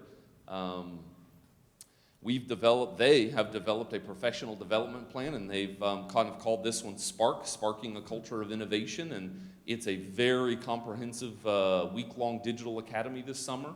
Their teachers will have individualized PD pathways to go through that we've provided, as well as web-based training opportunities. So SPARK is coming, and these are the confirmed presenters that this team has reached out and got for free. A lot of these people to come. We've got a keynote speaker, and that's going to be happening in June. And just implementation costs, this will be for 40 classroom sets for 6th grade classrooms, 40 classroom sets for 7th through 12th grade through the application process with a priority to 7th and 8th grade science teachers, as well as we just adopted a digital curriculum and social studies. So a priority will be given to teachers who are in a course that has newly adopted digital curriculum. That'll be a priority as well. Plus, we have 75 individual devices to make sure all of our students with disabilities have access as well. The funding sources, as Dr. Rendell said, are between the digital classroom plan allocation and the voter-approved millage, and it's our goal to help provide the students with the 5 C's to create, collaborate, communicate, cooperate, and think critically. And we just wanted to give you that and the community that update of where we are and what the plan is moving forward. Any discussion? I would just, Go ahead, John. thank you. Well, board members, I'd like to point out one thing, that these funds are from the state funds for digital classroom and the voter-approved millage, and therefore they are 100% categorical, meaning we could not spend these funds in any other way. So to my mind, this is the best use of them, and of course, staff, and you can't argue with a teacher who comes in here and tells us that this is what the students need. And candidly, one of the biggest things that Bruce Green and I have talked about over this whole time is that as we do this technology push, that these are the same technology pieces that they'll be using to test on so that they're familiar with them. They learn, it has truly become a learning tool that also they're comfortable testing on. So for that reason, I'm a big fan of this approach.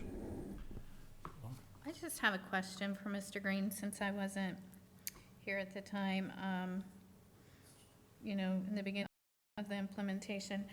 So in that, you said that it's 6th grade coming this year, correct? So 7th and 8th will only be science teachers who are ready. And what do you mean by ready? So it will be 6th grade, so we'll keep supporting 5th. It'll be 6th grade, and then there will be 40 carts for application process for any teacher in 7th through 12th. Oh. However, in the application process, that's where they demonstrate if they're ready. If they want to go through the application process and demonstrate to us that they're willing to take on and write their curriculum, create the Canvas course, whatever they need to do, as Ms. Cannon did when she first applied. But of those applications, we are going to give priority where there's a focus on that 7th and 8th grade science STEM. So that's about 15 teachers district-wide left that do not have a cart in 7th and 8th grade science. So if any of those 7th and 8th grade science teachers apply and they have met the criteria of the application, we just want to prioritize them within those 40 to ensure that we can get that curriculum digital all the way from 5 through 8. Okay, thank you. Well, I'm going to ask the question. So do we give parents the opportunity to was gonna choose ask whether or that. not they would like their child to be in a digital classroom? What kind of choices are given to parents to guide their children's education in this process?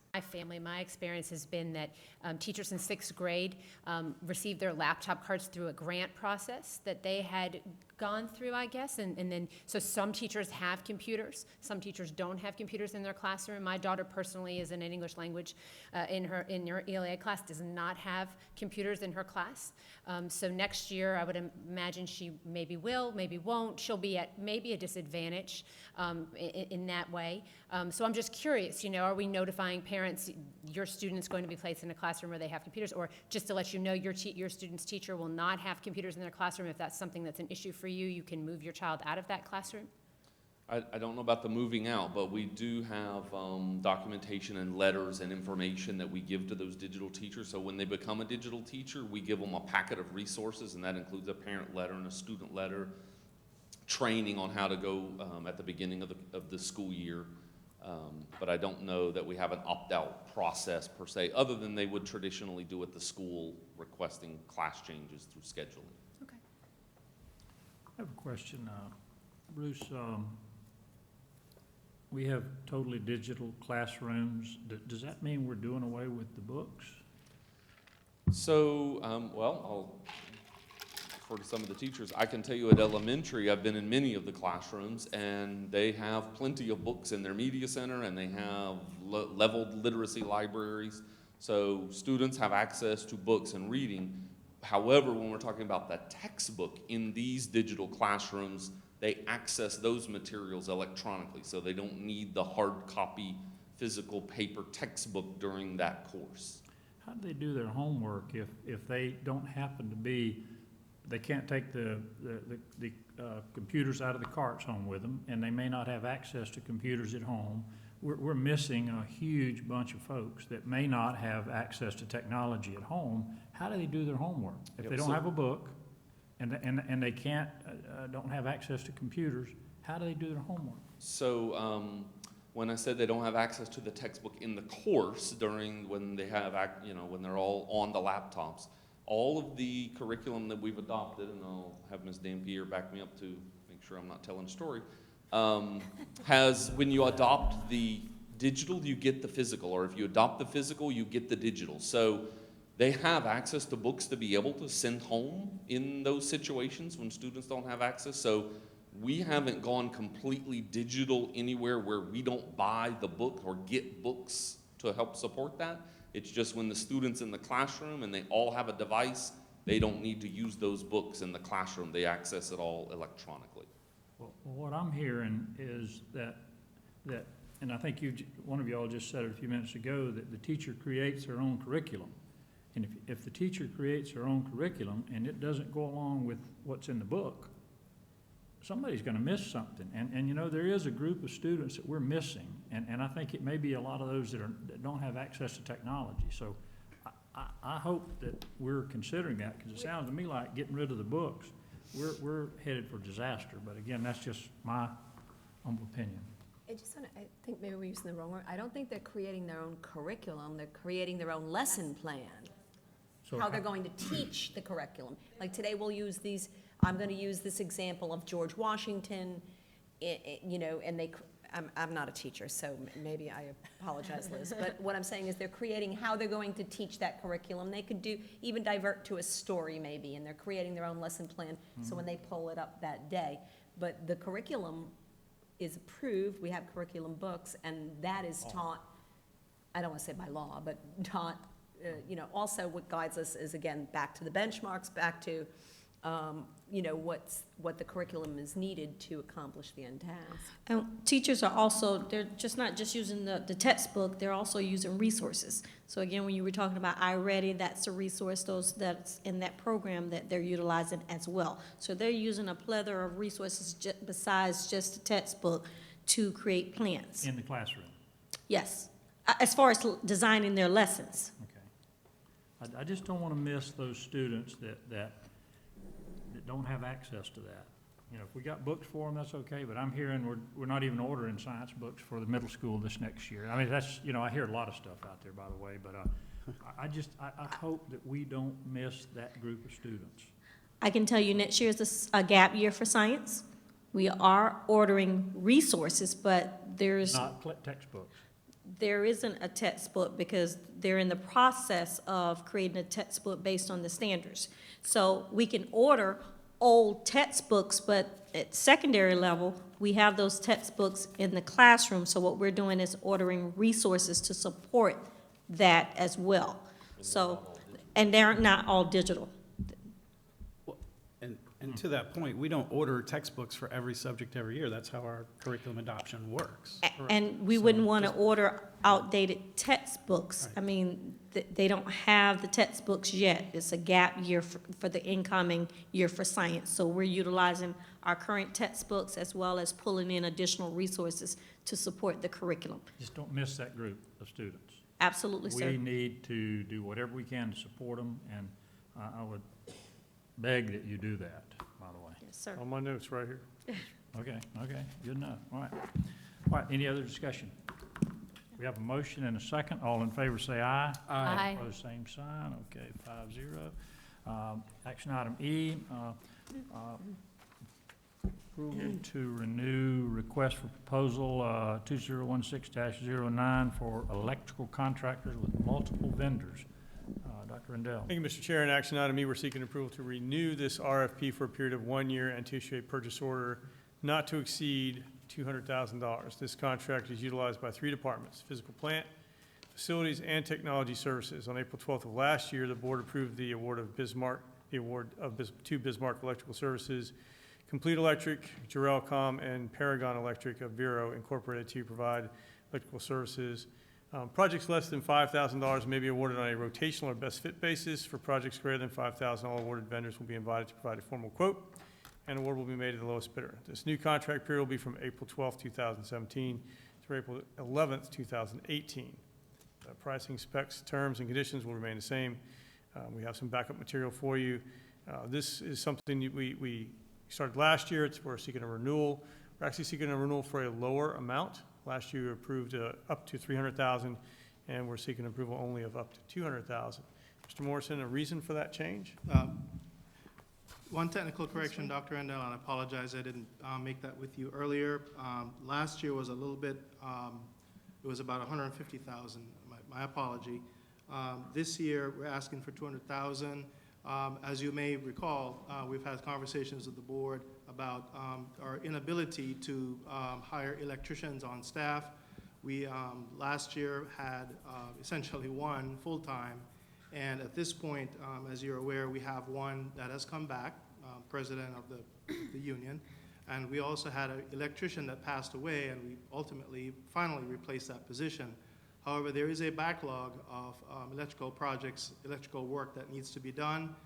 In addition, there are projects that we utilize these outside companies after maxing out our own people, so to speak, that require specialized equipment, specialized skills, like changing out a transformer, for example. We just don't have the skill and ability to do that in-house. So we're asking for this standby facility for about $200,000 this year. Make a motion to approve. Second. Motion, second by Ms. Zork. Any discussion? I have a question. Yes, ma'am. Will we see, based on what you said, do we anticipate a decrease in next year because of the filled position? And the second part would be, do we have 1 more year before we RFP? Will we do a 2018, 2019 renewal? The answer I to cannot remember from last year's RFP if it was a 3-year or a... This is the final year of this RFP, and we will be rebidding after this, if approved tonight, this RFP. And yes, we expect to see a decrease in the usage of this RFP as our electricians continue to work through that backlog that we have. Thank you. Any other discussion? Yes, Mr. Chair. Sean? Respectfully, I believe I'm going to be down on this one because I don't understand the need to have a one-year extension for something if we're visiting the budget in the next, in the next 2 weeks. And when it was presented to me, it was presented as being less, as it was just a few moments ago, and now it's grown. And we're growing not only our internal costs, but our external costs. And for that reason, respectfully, Mr. Superintendent, I will be down on this motion. Good point, Sean. Any more discussion? It would just, since it's discussion, and I respect your thoughts on that and the reason behind it, but just because we make that approval to renew the RFP for the rotating cycle of electricians, we may not even come near to that as the new employee comes up. But I understand the fact why you have to approve this, because then it will be, I would imagine, will you encumber this at that point or no? No, we will only issue POs as needed. Okay. And as you're right, we may not hit the 200,000 mark as we have more on staff. We've staffed up. Mr. Chair? I would just like to say that, I'm happy to see that we're taking care of our schools. Our schools continue to age, and this can be an area where there can be some danger. And if we have a backlog of electrical issues that aren't being addressed, that's concerning to me. The safety of our students will always come first, so I will be supporting it. I yield. I have a question, maybe. Okay. Maybe you've already explained this, but will this include putting in all those new projectors we just approved last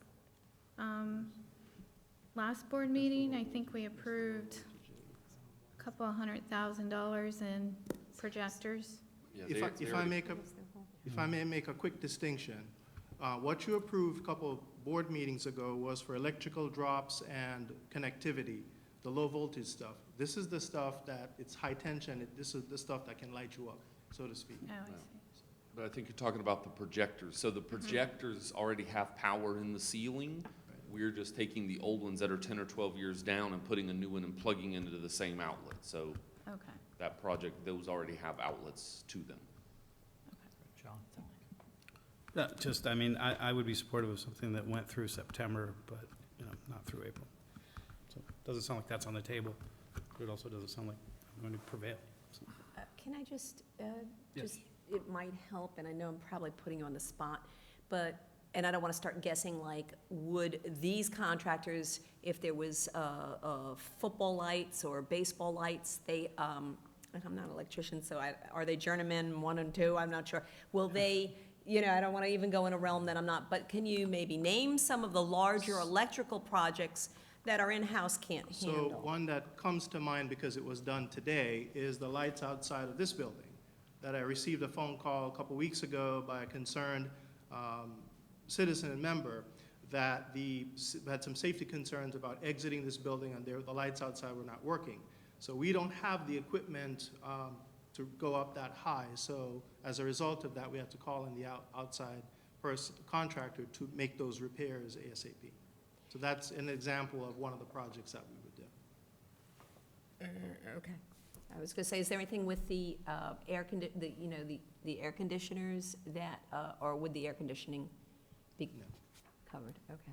They're all pretty low.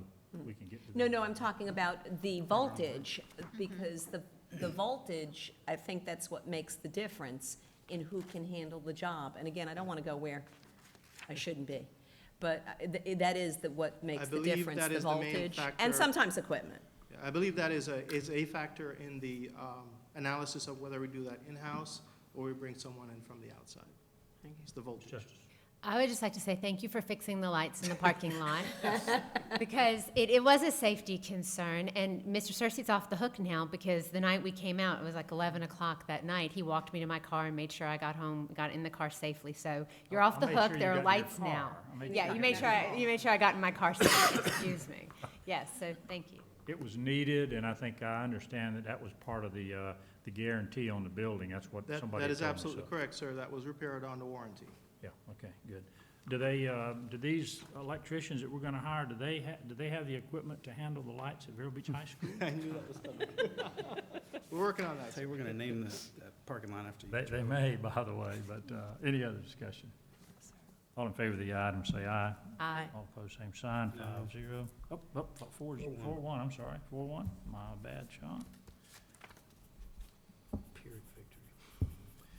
Okay, item number F, approval to award invitation to bid, number 0902017 JC, single point of entry at Osceola Magnet School to Kearns Construction and Property Management Incorporated. Dr. Rendell. Thank you, Mr. Chair. Action item F and action item G are actually together. This is a safety and security issue as we are limiting access to a single point of entry at all of our schools. Item F, we are seeking to award the invitation to bid to Kearns Construction Management for a single point of entry at Osceola Magnet School. And then in item G, we are seeking to award the contract. Mr. Morrison.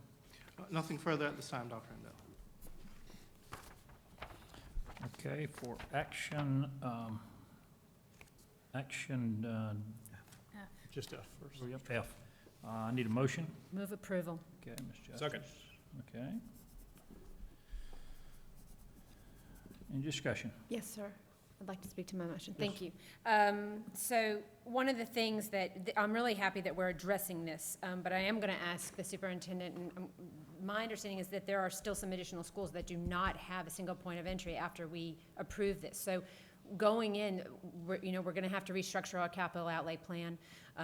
That's my understanding. I would like to know that those schools will get this single point of entry. This is of a big concern to me. I do not like walking into schools and not walking into an office, right? There are kids walking through the hallway, and if you go in those Goldman Fletcher style buildings, you just walk into the school and the office has a door and it's separate. So definitely not what's right for students, not what's safe. We want to make sure we know who's coming on to every school, and that they're signing in. But that's what my question would be. Do we have an assurance to those other schools and those parents that we will address those schools that don't have the single point entry? So the assurance that I would give is that safety and security issues will always be a top priority as we develop the 5-year capital plan. We bring that to you all for approval. If you see us neglecting a safety and security issue, I'm sure you'll bring it to our attention. But I can pledge that we will continue to work through the Goldman Fletcher building designs to make sure those are addressed as soon as possible. How many of these have we completed this year? The single point of entry, just 3? We have finished Glendale, Treasure Coast, and Gifford Middle, and we have some of the other, I wouldn't want to name them, but we have other Okay. style. Yeah. Okay. So we are making progress on it. Good. Yes, sir. And we've been here for how many years without them? Long Too time. many. Long time. Okay, any other discussion? Yes, Sean? One thing that I mentioned to the superintendent is there's legislation moving now that would allow the community access to elementary school playgrounds. So that will mean allowing a second point of entry that will also potentially necessitate, what we in the horse business call cross fencing. But that would keep folks able to use the playground, but not to the school proper, so. But not during school hours. Correct, that would be off school hours, correct, very good. Some of us grew up doing that anyway, but I guess that is evidently looked down upon by the current establishment, based on liability costs and things like that. So, but there is legislation moving, and it does seem quite probable, so that may be an unfunded mandate, but it's certainly something that seems as though we'll have to address in our capital outlay plan going forward. So I wouldn't put it in this bid, but just kind of keep an eye on it. So are you saying that there's going to be the need for more than one single point of entry? It's going to be a fencing issue. It'll be a dual point of entry. Fencing issue. Yeah, so we'll have to have a pedestrian gate, probably ADA compliant with a trail and a path and all sorts of things. No elevator, though. No, to the top of the monkey And no bars. funding. And no funding. And no funding, Right. no funding. Who's passing So you got this? that going for you. What's that? Who's? It's moving to both chambers. I can't remember who's sponsoring it. I'll give that information to the board. Some later. legislator in Tallahassee. Yes, sir, 2 of them. It's gonna be Takes 2 of them. unfunded. Oh, okay. Takes 2 of them with a bright idea, and then they got to convince committees. Any other discussion on item F? Hearing none, all opposed, all in favor say aye. Aye. Aye. All opposed, same sign, 0. Okay. And G, I need a motion. Move approval. Second. Any discussion? Superintendent, do you want to say anything about that one? No, sir, this Already is the talked awarding about of the it, really, so, contract. Thank you. Yeah, No, okay. sir, Any discussion on it at all? All in favor, say aye. Aye. All opposed, same sign. 5-0, okay.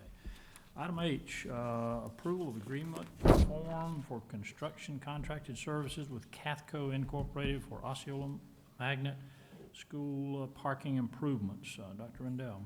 Thank you, Mr. Chair. In action item H, we are seeking approval for parking improvements to Osceola Magnet School as outlined in the attached proposal. The cost of construction of this project is not to exceed $72,280.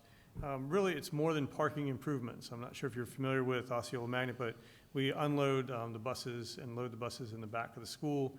This is the area that will be impacted by this project. We have a security trailer there that we're taking out. So we're going to redesign the bus loop there. We will add a couple additional parking spaces, but in reality, this project's going to redesign the bus loop in the back of the school, and it's really something we needed to do. So we're seeking approval for action item H. It is in the 5-year capital plan. I need a motion. Move to approve. Who was it? Second. It was Dale, Dale, or yeah. Board Member Simchak. Okay, that's Dale, okay, and Sean, okay. Dale. Okay, any discussion? Yes, sir. Yes. So I've asked, we talk about the capital budget, and the other issue is a safety issue. Is this a need or a want? Dr. Rendell and I had a discussion about it, because now that's what it basically is going to come down to. Do we need to do this? Is it what's safe for students? My understanding is that perhaps students were not able to, they were maybe crossing through some areas they should not cross through. Again, this is a safety issue for students. So I will be supporting it. And it's in the budget. And it's in the budget. Yes, sir. Okay, good deal. Okay, any other discussion? Well, I just don't know when the time to bring it up, so I'm going to bring it up now. Glendale Elementary needs a lot of help with their parking, and I did not see them on the new summer projects. And then I see 4 portables that are getting ready to go over there. I don't know where the parents are going to park. I don't know how in the world that's going to work. So I would just say safety, and plus you look at the new single point of entry at Glendale. There is a tree almost going right where the walkway is, and then there's a gate. So it's not a safe area to cross where the cars are coming through the loop. So if we're going to talk about safety, I would really hope that as a board that when the issue comes up, we look at the summer projects, that we keep in mind that Glendale desperately needs an adjustment in the car loop. So. I'll bring my chainsaw. We'll get rid of that tree. Mr. Searcy, just to address that. So my understanding is that every principal goes through a needs assessment process with the facilities department and the maintenance department. I guess my question, and that would be, has the principal at Glendale in his needs assessment brought that up? Is that something that has been addressed? And that's not to discuss now. I'm not asking for the answer to that, but that's how I understand how that process works. That's the way the process is supposed to Okay. work. Yes, ma'am. My understanding, yes, it's been brought up Mr. for Westenberg is here several with us years. today, and he is indicating that, shaking his head that yes, Yes. was brought up. We need to make a deal with Faust, right? N- Is it- just- We may have another couple Just- more questions. Just when's it coming Very is least all I nobody want to gets- know. So the answer is yes, it is in his needs assessment. And we currently have funding right now that we're going to start working with an engineer to try to figure out how we can add additional parking there. So that's in the works. And it always goes back to when. When, is it this coming year, or is it? I will not be able to do it in the summer, no. I'm going to start planning for it. So I've got to get an engineer to do a study of that area and figure out how many parking spots we can fit in there, where we can fit them. It's not something that I can do. Okay, well, in a my month, biggest 2 months. concern right now, and I would love for staff to go over and just take a look at how the crosswalk is. It's very dangerous.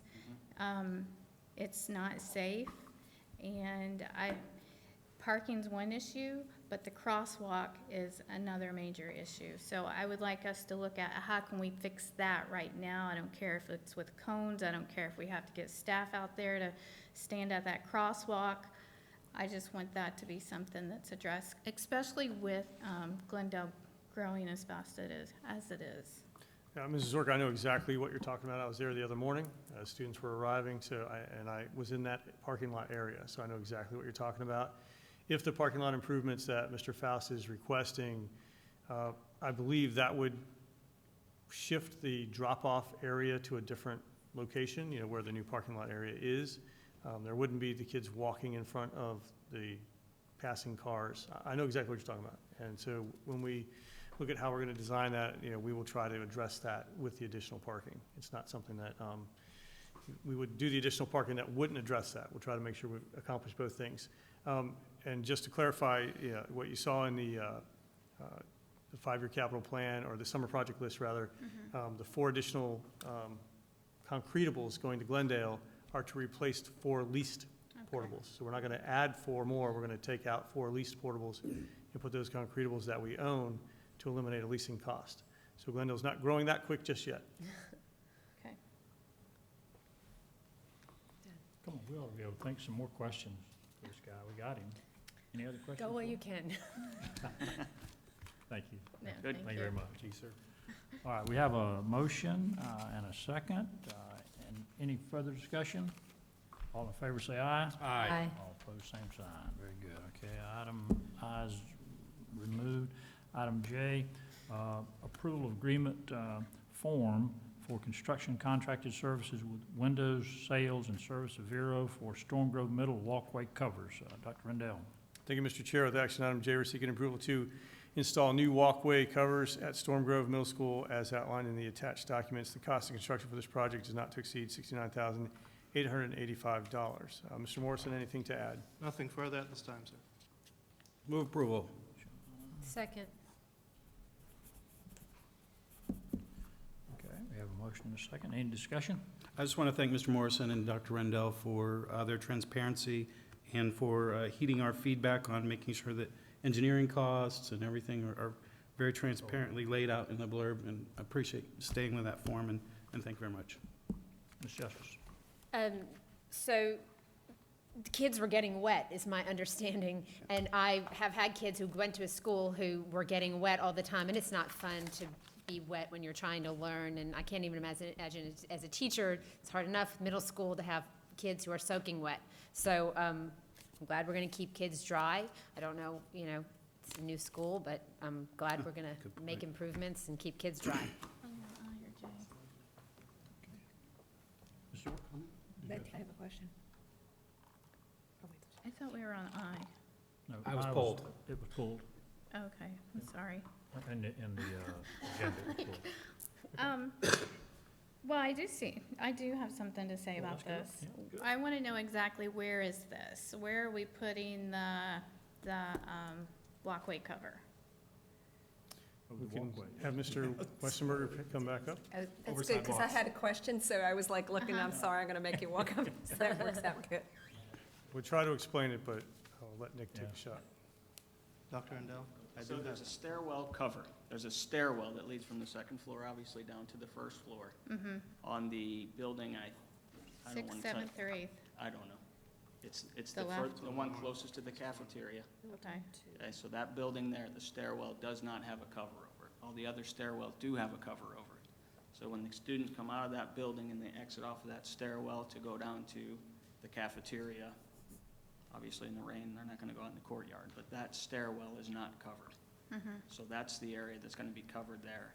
In addition to the parent pickup, drop-off in the front, as you drop your kids off and they walk, and if anybody needed to walk into the administration building there, the way that it was originally designed, that walkway cover kind of draws back, and it doesn't give people cover to get into the admin building. So in the event of rain, they're going to walk under a cover, and then all of a sudden they'll walk out of that cover, get wet, and then walk back into the big tower and be under cover again. Do you know who the architect at the time for Schinkel this? Schultz. Okay. Who was it? Schinkel Schultz. Okay. because I just really think that if the architect was out there and walked the campus, we could have saved $14,000 of having a new, and you weren't here at the time, so just in the future, you know, I just see this $14,000 as Well- wasted money. I don't know that we would necessarily For waste the architect. $14,000, because if we're putting in it now, or we were putting it in at that time, we were going to, you're talking about the architectural fees? I'm talking, Okay, I yes, got that's you. what I'm talking about, because that could have been done at the time. Sure. Now we're having to pay an additional $14,000 in architect Right. fees that it Yeah. could have been included the first time. So I just think it's smarter business in the future to make sure that our architects, our builders are out there walking these campuses, because I know we have a new project that's going to be coming up, is to really get the feedback of the users. I almost said no to this, but I know that Storm Grove's working really hard over there, so I'm not going to say no to this tonight, but I just really think that that was a huge blunder in the architect before. Any more questions? Yes. Yes. So, you know, the elements of the sun are very harsh, and so just in, you know, as far as replacement cycle, what would we be looking at for the rest of the school or our schools? I just am curious, you know, that, because these little things it is capital, and so what is, you know how we have recently, thanks to Mr. Morrison, you know, put things on replacement cycles? Are you going to create a replacement cycle for? We don't generally see the aluminum walkway covers deteriorate too much. But They I'm usually hold sure up that pretty you would well. have, If we identify areas that we think are unsafe, all right, we'll certainly address those, but, okay. I mean, if you look at some of these older schools, That's what I'm saying, they're not all aluminum, majority of them are, yeah, are they? yeah. Okay. Does Storm Grove have interior stairs anywhere? Yes, Okay, yes. so it's a nice thing to add, but it's not a must, right? I can't speak directly right now for that area of where the students are exiting. I'm misunderstanding your question. Are you asking if there's an alternate route that the students could take that would Right, the get them from the interior. building that they're in to the cafeteria without, is that the question? I'm sorry. I don't There are interior stairs so that they don't have to be walking outside in the rain, I think going they down would the still have to stairs. go all the way down to the end downstairs and then back around to get back to the cafeteria again. And from the parent drop-off, you know, absent teleporting ability. So, And in Right. 7 minutes. Working on that, though. Okay, any more discussion? All in favor of the motion, say aye. Aye. All opposed, same sign. Okay, good. Superintendent's report. Thank you, Mr. Chair. I just have one item to share. April is Autism Awareness Month. You may notice that we're all wearing different shades of blue. Blue is the official color to recognize Autism Awareness Month. So we are wearing blue to signify our support for all of our families that are impacted by the autism spectrum. That's all. Thank you, Mr. Chair. Thank you very much. Discussion. The only one on the listed item is Ms. Ork. yes. I wanted to just ask the board, because I am a new board member, there are different invitations that come into the district, or there's invitations that are always out there.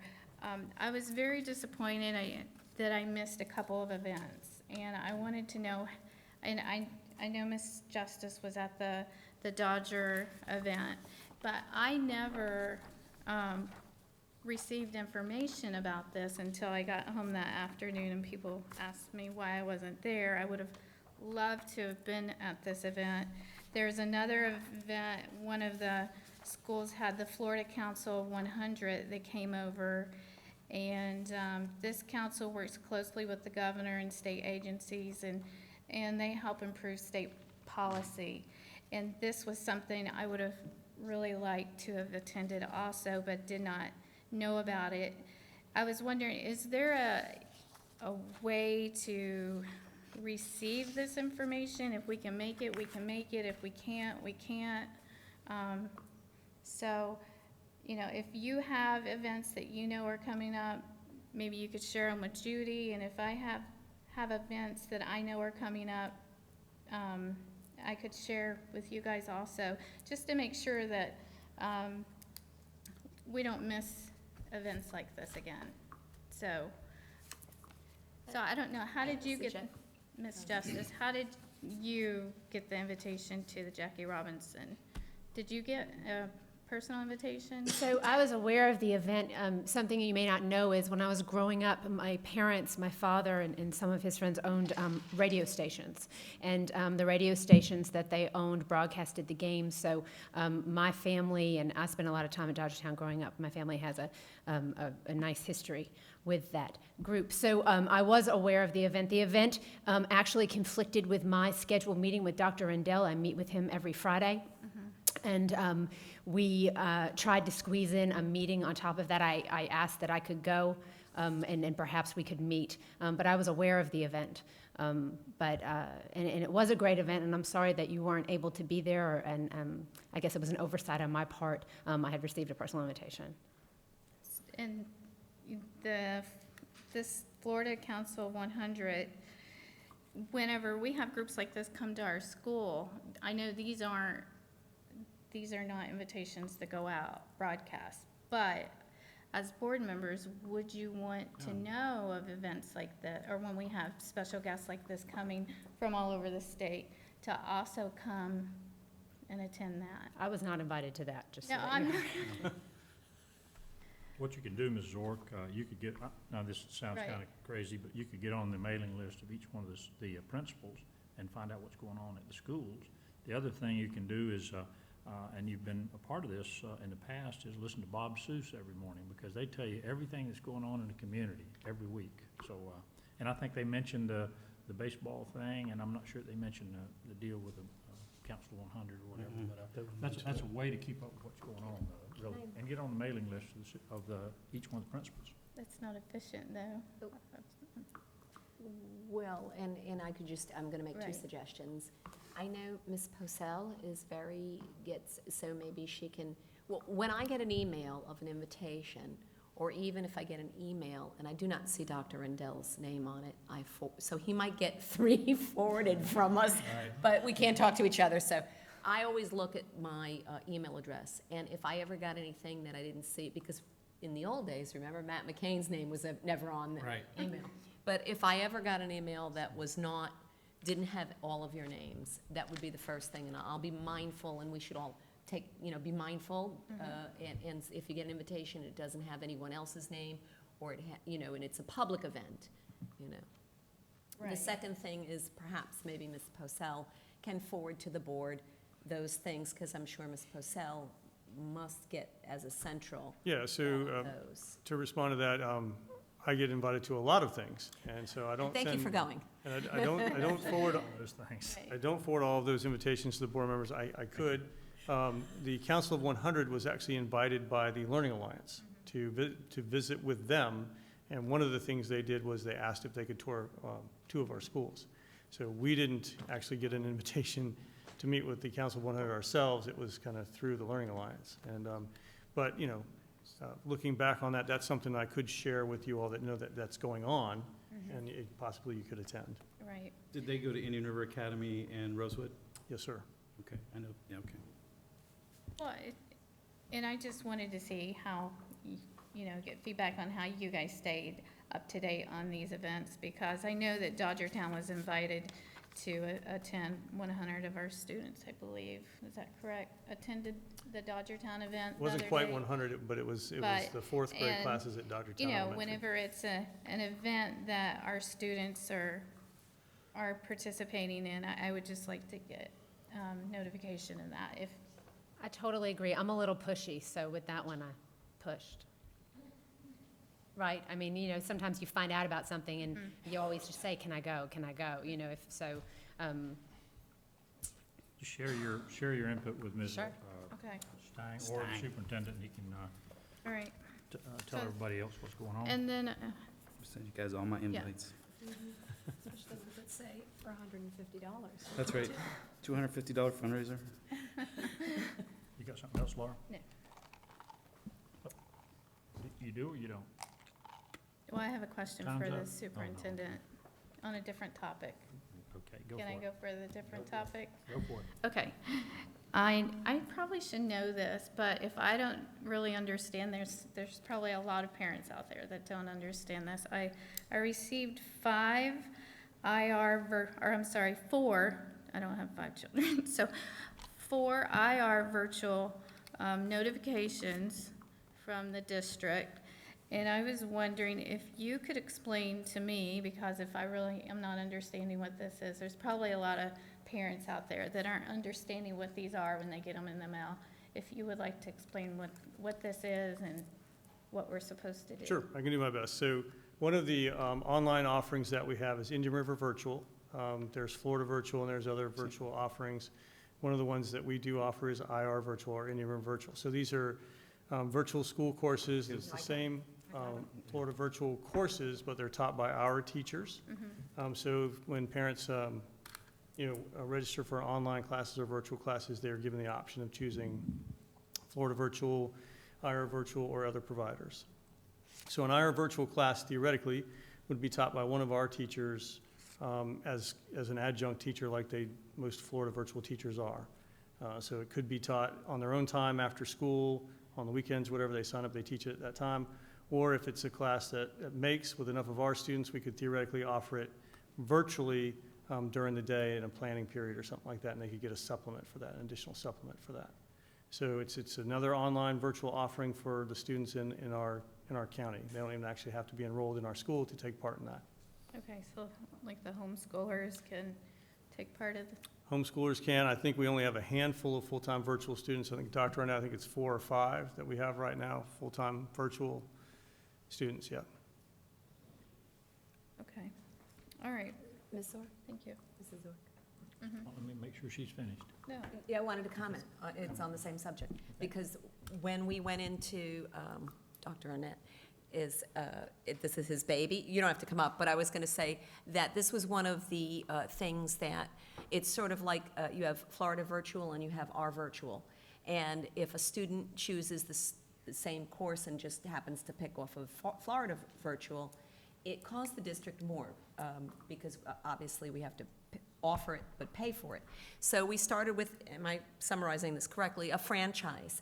And I might get the break-even number wrong, but I think it was 8. If I have a good, I got a good memory. If we get 8 students in that class, we break even, and then if we go in more, then it helps to fund and pay. So it was a franchise opportunity, not with all, but it also allows our teachers to work extra. It promotes our local virtual school, and so what we did was a little PR on ourselves, if I said that right. Yeah, Dr. Arnett. It's very good, is what I'm saying, and I hope, Oh, boy. I think it wouldn't hurt to have a little more PR at this Right. time and explain to the parents. so do we send this out to the homeschoolers?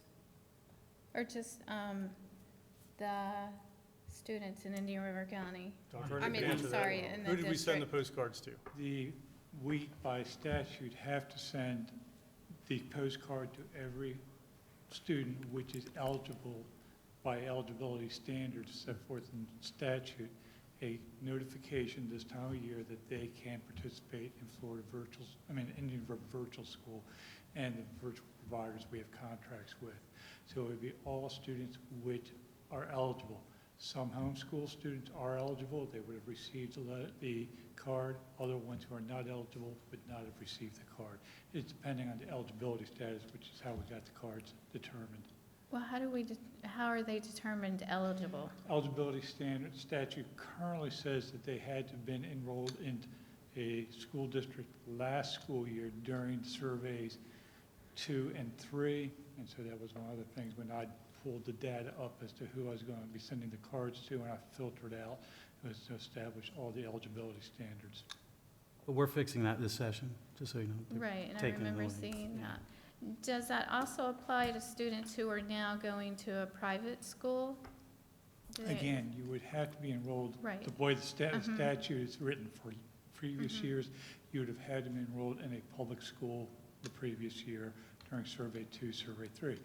as you know, that they are trying to change that in the statute so that that requirement is going to be changed soon. I'm waiting to get word that that changes, and then we'll be able to expand it to all students.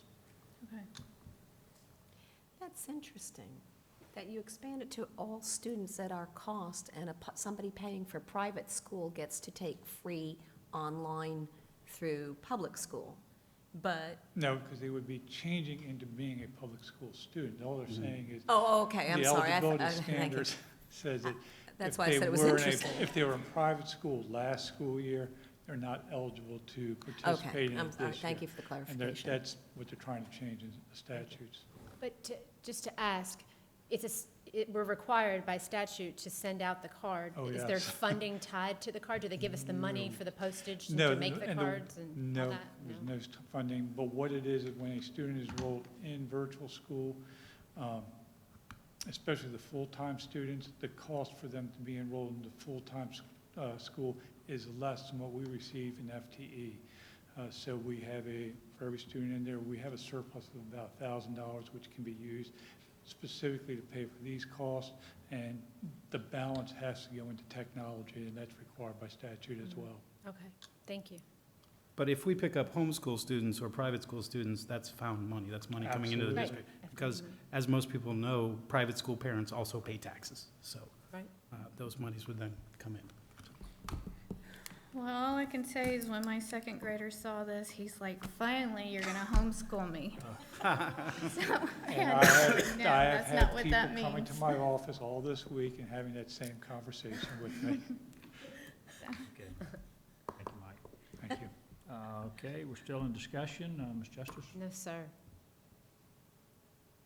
nothing today? No. Good and blue. I tell you what, this is a good color. Dr. Rendell had a good idea. Present to Sean? myself. I do have one very, very quick thing. Earlier tonight, I kind of made that thing about the budget process, and speaking to the microphone here, the budget process. And I feel as though at this point, it would be prudent to have a budget that carried us through, say, September, when, God willing, and the legislature willing, we have a budget planned out, and then to work on our annual budget beyond that. So I'm expecting the budget process as we move forward to be more transparent than it's ever been while I've been on the board.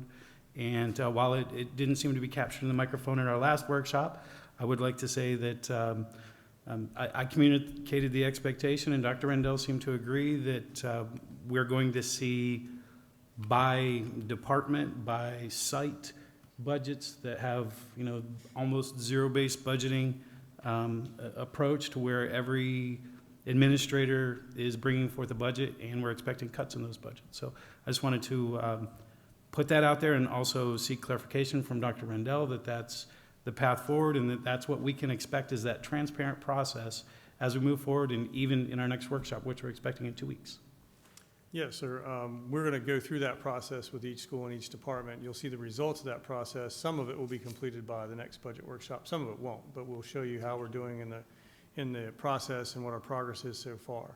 I don't know that we're going to go through each budget in the workshop. I don't think we have time to do that. But we can give you a summary of where we're at and what we've done so far. Okay, and I appreciate that, thank you. Just to be clear, every single account and every line in the budget will be touched through this process and made available to the board. Obviously not presented to us, and obviously not within 2 weeks, but throughout the process, before the gavel drops and a roll call vote is taken, that process is going to take place. We will have true transparency in our budget formation and adoption. Yes, sir. I think, we'll have to figure out exactly how we present that information to you so that you can access it, because right now it's a lot of Excel spreadsheets and numbers and account line items and all that kind of thing. So we'll try to put it in a way that's understandable. I love raw data, just so you know. I don't know that every board member loves that, but I do. Well, I just want to comment on that. So that is going to be hard to present that to the five of us, because I'm sure on your own you're getting justifications, and then it goes right down to, obviously, you probably have your object codes with each GL and, each department. So that is a lot that would be like 5 books to give us. I don't know how that, when you talk about being transparent. So let's say, let me give something, oh gosh, I'll try to make something up. So you have an elementary school that talks about redoing certain things in their 2nd grade class, and that regards maintenance, and that fund is spelt out, and now you have to times that by all the schools, and then all the projects for that school under maintenance or under office supplies, and under, so that those books will get very, very big for us. So I mean, and I don't mind, you said you, and I've created budgets, so I have no mind or problem looking at that, but I don't know how, that's very hard to digest and very hard to misinterpret. I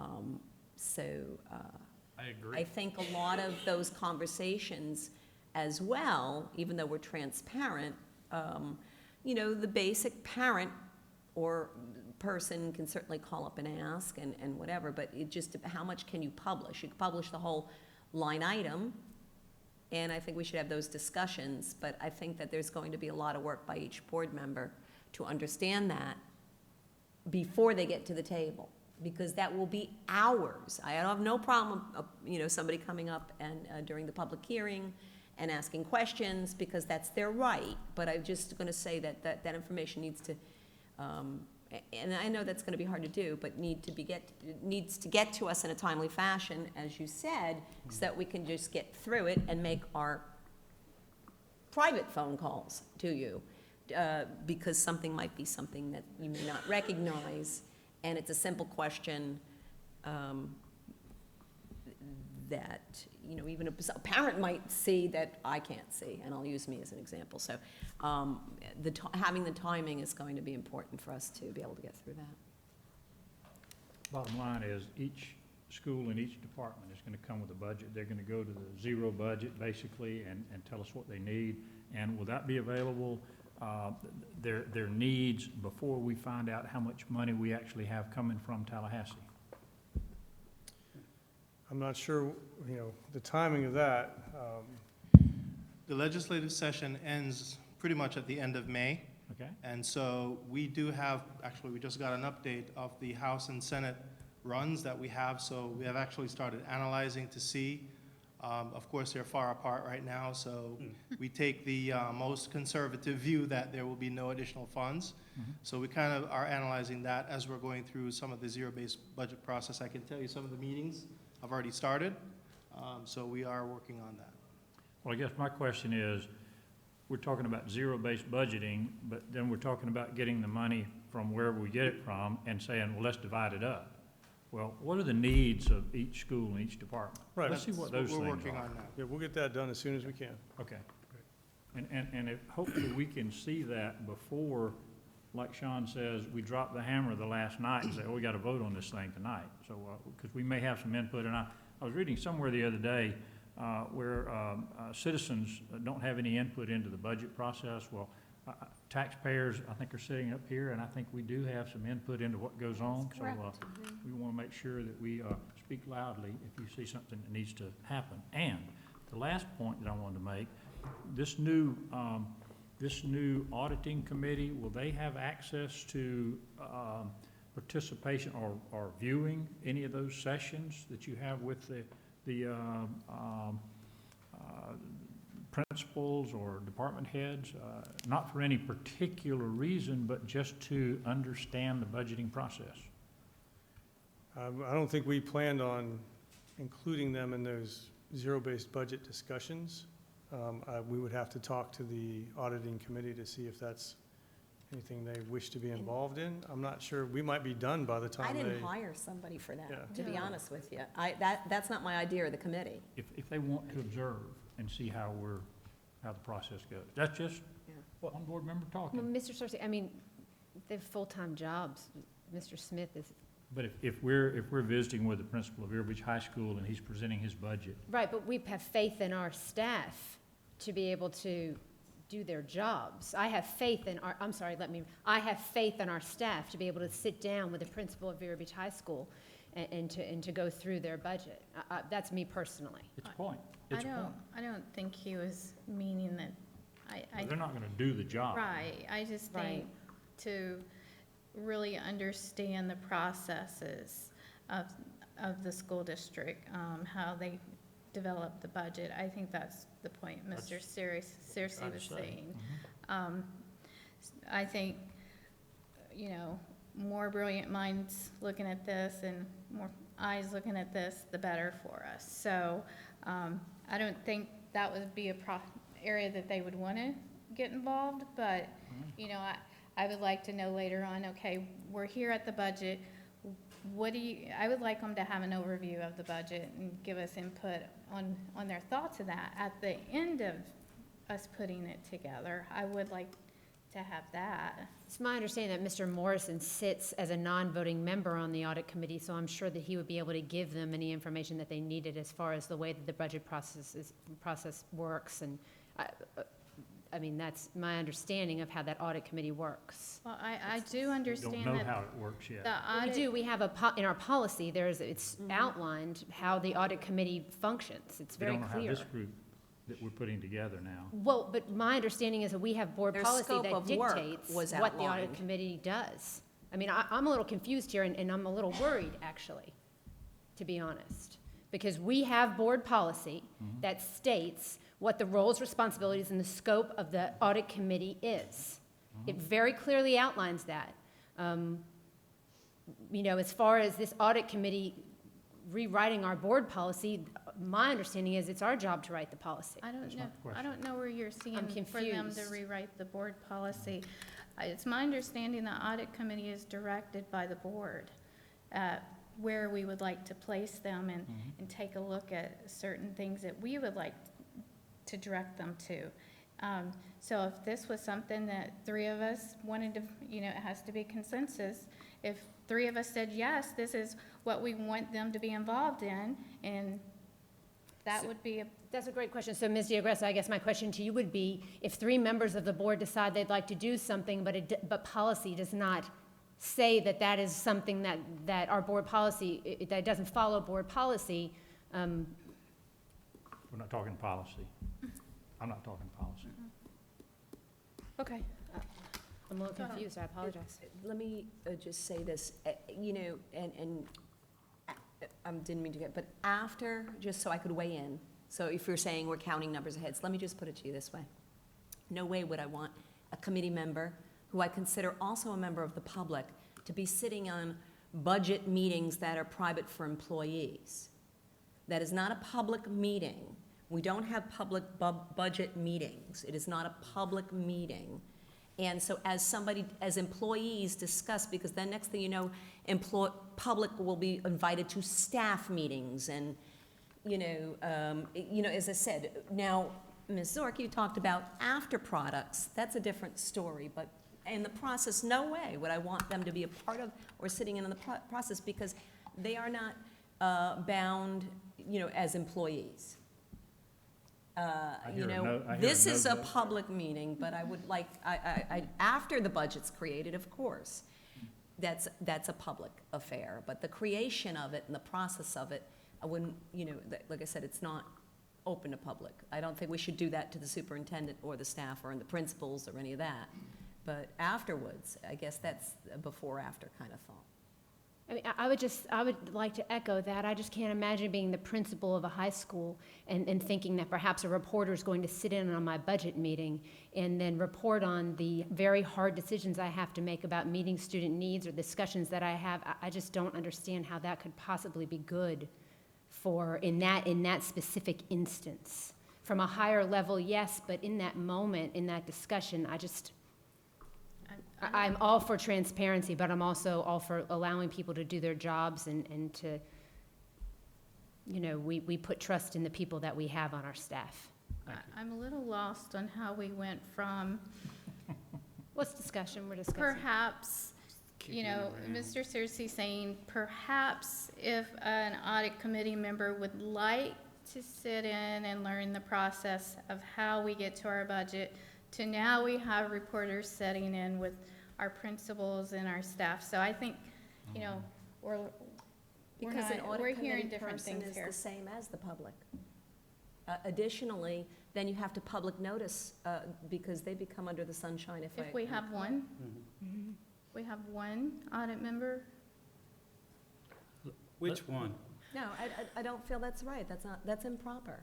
All right, let's We move have on, no- let's move on from that. That's May I a weigh really in, good Mr. discussion. Chairman? Yes, sir, last Thank you. input. Thank you. I'm not interested in majoring in minors. However, I do believe, there was a really wise man who once said, "Trust but verify." And I'm not comfortable with having random audit members or members of the public in those initial early conversations. However, point of clarification, our budget meetings are very public. Yes. The actions of this board are very public. Yes. However, those early conversations between staff, I don't know if I have to sit in with Mr. Taylor and Mr. Green on every testing, or any member of the public. Okay, anyway, so what I would be interested in is at whatever level Dr. Rendell and Mr. Morrison feels appropriate, I want to see work products. I don't necessarily want to sit in on things, but the work products of those initial meetings, I am very interested in. As far as the public, I don't know, I speak for 10,000 members of the public roughly, so, and we all do, and the public can always reach out to us. We stand at the ready, and before I can pass an affirmative or negative vote on a budget, I want to have access to that level of detail. That's my interest, Mr. Chair. Good. Any other input on that particular discussion item? No, I agree with Mr. Frost, and that's why tomorrow, I think it's tomorrow, Mr. Morrison and I have a time set, Very because good. I want to know where are we right now since the workshop. And so I'm going to be meeting with him on a regular basis, just like I try to do with the superintendent, to not wait and let it pile up a few months. I need to know where we are now, and then in a couple of weeks, I want to know where we are then. And so that is how, as a board member, I'm tackling this. Okay, very good. Any other discussion items? No, sir, thank you. Okay, school board member matters, Ms. Zork. Going with me first, huh? Was legislative liaison, and Mr. Frost is in Tallahassee a lot more than I am, but I try to stay up to date with what is going on. Florida legislators are considering numerous pieces of legislation aimed at giving teachers more instructional time in the classroom, as well as professional development for reading and instruction, and expanding high-quality schooling options in serving communities. I know that we had some things on our legislative platform that seems like it's going to be hit as the paper pencil, timely. Actually, I have a whole list, so I'm not going to go through this right now, and I'll pass this on to you guys. But one piece of legislation that I think is really going to be beneficial is they're looking at moving the assessments toward the end of the year so that it's not spread out so long during the spring. We're looking at the last part of the year. So that's a piece of legislation that is making its way through the House. There's a piece of legislation that will lead to more students reading on grade level, which is something that I'm very, very interested in, by providing statewide research-based training for Florida elementary teachers, reading coaches, and VBK teachers. Senate Bill 360, sponsored by Senator Kelly Stargel, which I think this is very insightful. The bill directs the Florida Department of Education to conduct a performance study examining what other states are doing to beat the middle school slump and raise academic achievement within our middle schools, because it's something that's seen across the state that might be a problem. And then House Bill 827, currently Florida teachers are capped on their bonuses they can receive when their students successfully earn college credits in AP, IP, AICE, and industrial certification or digital classroom certifications. So they're looking at massaging that, which I think is very good. So those are some pieces of legislation moving through I'm sure Mr. Frost has some additional information that he might want to share. That's it. That it? Mm-hmm. Justice, You'd like me to go? you're now. Okay, Yeah, awesome. you're up. Okay, so last board meeting, it was a short board meeting. I was happy that it ended early, to be honest, because I got to go over and listen to a man named Antoine Fisher speak. He's part of a program called Kids at Hope. It's something that we have at some of our elementary schools. And I got to listen to his life story, and it was very inspiring, and I was so happy that I was able to make part of it. Some of our students were there and asked questions and listened to him, and that's something that through the Executive Roundtable, I'm a member of the Executive Roundtable, that's something that we hope to be able to expand as it is truly supporting students and saying that every student is capable of success, no exceptions. So that was after that. So then it's been a busy 2 weeks, and I'd like to tell you what I've been up to, some really exciting things with our community partners. I attended the United Way campaign celebration, and that was a great event. Mr. Bender was there, as he is our United Way community. He's our district coordinator for the United Way and employee contributions. The United Way had a banner year. They raised more than they ever have before, over $3 million. So that was a celebration of that, and they support a lot of our community partners that help our students, Big Brothers Big Sisters, the Children's Home Society.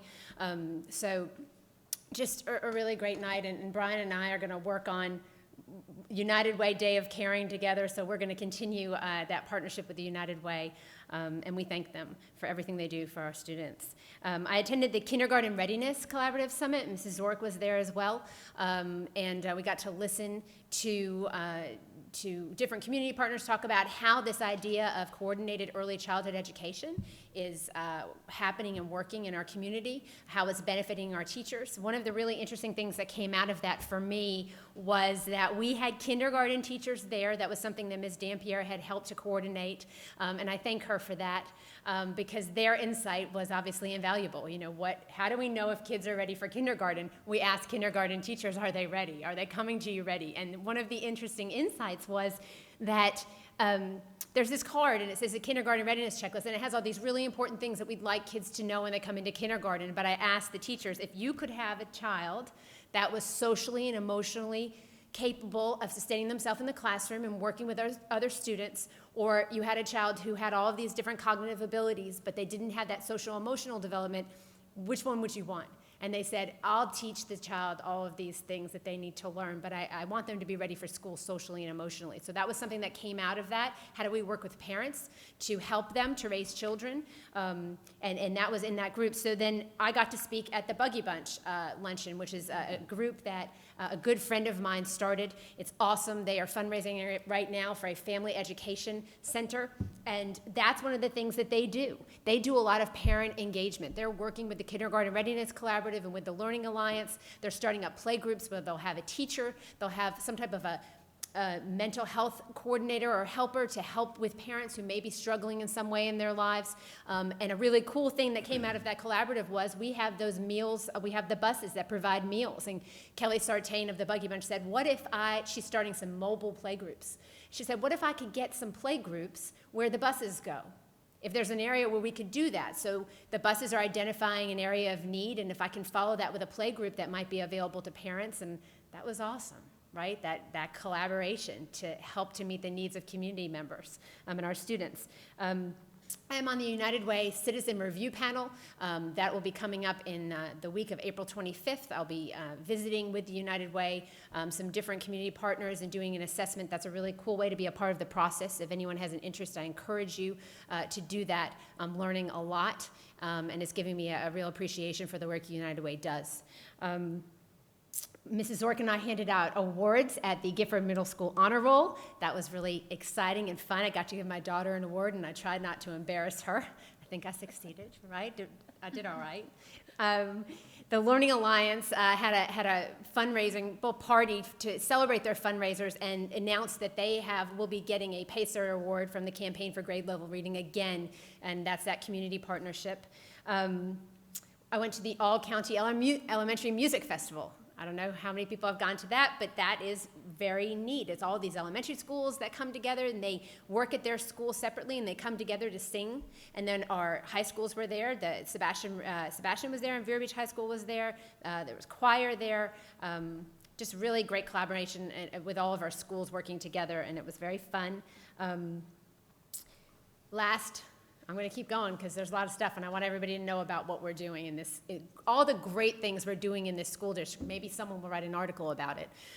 April Fool's Day was a busy day. Moonshot Moment did a rocket on the field before the All-County Elementary Track and Field Festival. And what was really neat about that was charter schools, all the schools were there. Everybody was participating, all these kids, hundreds of parents and kids participating in track and field, and I was happy to be there to support them in that. I then went on to the community schools, second annual community schools, saw Ms. Flood and Ms. Berg and Dr. Torres Martinez, and that was a great event, bringing community partners and civic leaders. I thank the Sebastian Police for their presence there. Then we went to Transportation Department, played St. Lucie, and did not do that well. It was not, but they were very enthusiastic. The Transformers, I've asked if I can purchase a jersey with my name on the back. I'll wear it next time. They had some little cheerleaders there. It was really neat. But I think they might have had some ringers on the other team. I don't know, but they had some, it was a fun event, though. I enjoyed myself. And I was happy to support the Transportation Department. Those are people that I don't get to see every day. So it was really neat to be able to go out and do that. There was a literacy festival at Gifford Middle School this past Saturday, and that was a really neat event that had a lot of community support. And I continue to like to see that. And lastly, I will say the Real Lab at Wabasso. I've had an opportunity to tour the building that they will be making into this real lab, this real life transitional lab, where there will be an office and a living room and a kitchen, a working kitchen and a bathroom, and what they will be doing in that space, helping students to learn how to maybe live with a roommate, or to, if they are going to go into some type of care facility, how to clean a tub, things we take for granted, how to be respectful of a roommate. All these different life skills that we are so lucky in Indian River County. It's so unique. And I'm so thankful to Johns Island for funding it, and I'm really excited to see it in action. And I think we're really giving students tools to live a productive, happy life in that space. So I really think Kathy Parandozzi did a great job advocating for her students, and I'm excited to see that. And I thank staff and everyone for always meeting with me. That is it, Mr. Chair. Good, thank you. Dale? Sir. Thank you. You have to sometimes be careful when you start thanking people, because then you always forget. So basically, I was at the Relay for Life. There was also so many things going on. Lacrosse. Were you up there? No. Well, it was kind of it was kind of sad, because I don't know if it wasn't, last year it was at the river, and it was very, there wasn't a lot of advertisement. It was. And it was off track, too. It was just not well attended. But the reason I'm thanking the principal is the poor guy had to stay out till midnight with maybe 3 people. And, I'm actually over. Where's Wiley Green? He's supposed to be in charge of that. No, actually, it was Todd Racine, because also with the lights on and with, so I'm not sure why that happened, but the point of this commentary is to not only Principal Racine, but the other principals and the teachers that stay so many hours to help community efforts, to help students in clubs, the tutors. There are, my son attends tutoring that are given by teachers within the school, and I thank them greatly that they afford these opportunities to our students, and they're putting in long hours. So again, I don't want to, so I want to give a blanket thank you that at times when I'm out and about at all these functions, I recognize that and appreciate that and can't thank you enough. I also wanted to say congratulations to Lieutenant Liddell Young. We have SRO David Ragley here. And congratulations to Lieutenant Liddell Young, who served as the sergeant in our school resource office. However, he has been promoted to lieutenant. I thank him for his service under those duties. He's going on to do different duties. And I would like to congratulate Sergeant Ross Partee, who is coming from the Detective Division, who last week was honored by Governor Scott and Pam Bundy for his work in human trafficking. He is also an assistant coach for the Vero Beach High School baseball team, and he has just the greatest personality and mentoring qualities within him that he, you know, although we're losing Lieutenant Young, we are being placed with someone who is more than capable and a great guy. So that's it for me. Sean? Thank you, Mr. Chair. I'll be brief. Members of the community, I want to make sure that you go to our website, indianriverschools.org, and hit that survey button. Make sure you weigh in on our strategic plan. Also, our school start time survey is up there, so go to indianriverschools.org. Make sure you weigh in on those two topics. I spent last week, I drove up to Tallahassee and back Monday, and then I said I was done for the week, and then Wednesday drove up, and Thursday drove back, because they added things to the agenda, as is the case. Mrs. Ork encapsulated things very well. A couple fine points on the testing bill in the Senate side. I sat there patiently, filled out my 9 cards for all the amendments, and was sitting in the audience, couldn't wait to get up and give my testimony. And they went through 18 amendments in 20 minutes with 0 public comment. So they made some good amendments. They did put the paper pencil option on there. They made VAM discretionary. They removed some EOCs, but I don't know how practical that's actually going to be. And then Thursday, what I did is I sat with the House leadership, because the House has very different ideas on how the testing bill will work. Both sides are very keen on having it collapsed into the last 3 weeks of the year, so that's a guarantee. I remain hopeful and confident that we will end up with good quality testing legislation this year. And as you know, the horse trading will determine the final results. But there were some very good and productive conversations. On the school-wide average, that is still alive. It is a bit stuck on the Senate side. There's some people working that to make sure it keeps moving. One thing that sort of nobody's picking up on is there was an amendment to the materials review process where it's just a 1-sentence amendment that said we no longer have to do half digital materials. So for some reason nobody's catching up on that, but just with it does away with that requirement. So we may see more analog books in the future, but I think digital's here to stay. Not to debate against myself on the earlier point, as I often do. It's how I get good debate, though. So that's it with legislation. You mentioned the teacher bonus cap removal, which I spoke in support of, not on behalf of this board, but I spoke in support of it, because I think teachers should get every bonus they can earn. And along those same lines, the House version still has Best and Brightest Principal, or Teacher and Principal Scholarship Program, which is vastly expanded this year. Please check that out. There's also a $214 million allocation that would give bonuses directly to teachers and principals, and they did incorporate some of the feedback on using some of those funds to attract teachers and principals into Title I schools. So it has become sort of an attractor process that I know this board discussed a little bit.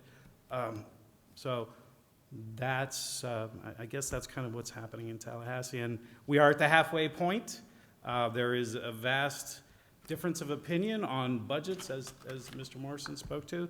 The Senate is about 3% increase, and I missed my mark a little bit. The House is at 1.25. I predicted 1.2. So. Did you say increase? Increase, small increase, 1.2%. That's what I said. 1.25. However, they are still very far apart, and on several very large issues. So I wouldn't anything can happen between now and Cinco de Mayo, which is the last day. So I'll be up there eating, tacos. There is a great, anyway, check my blog. It has all the best places to eat in Tallahassee. You have a blog? I do, yeah. It's called TacoTuesday. No, I'm just kidding. I'm trying to buy that. No, it's on my frostplan.com blog. But that's how I've spent my time. And then yesterday, I was privileged to attend, both as a parent and a school board member, the Indian River Charter High School National Honor Society induction. I had a dog in that fight, so very proud of my daughter had it. And it's great to see all those folks. It was at the intergenerational facility.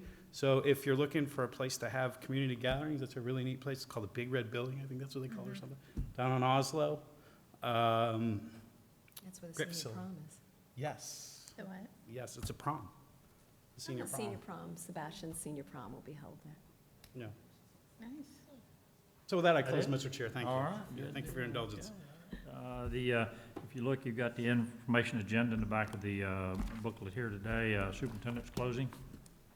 I have nothing further, Mr. Chair. Okay. I declare this meeting adjourned.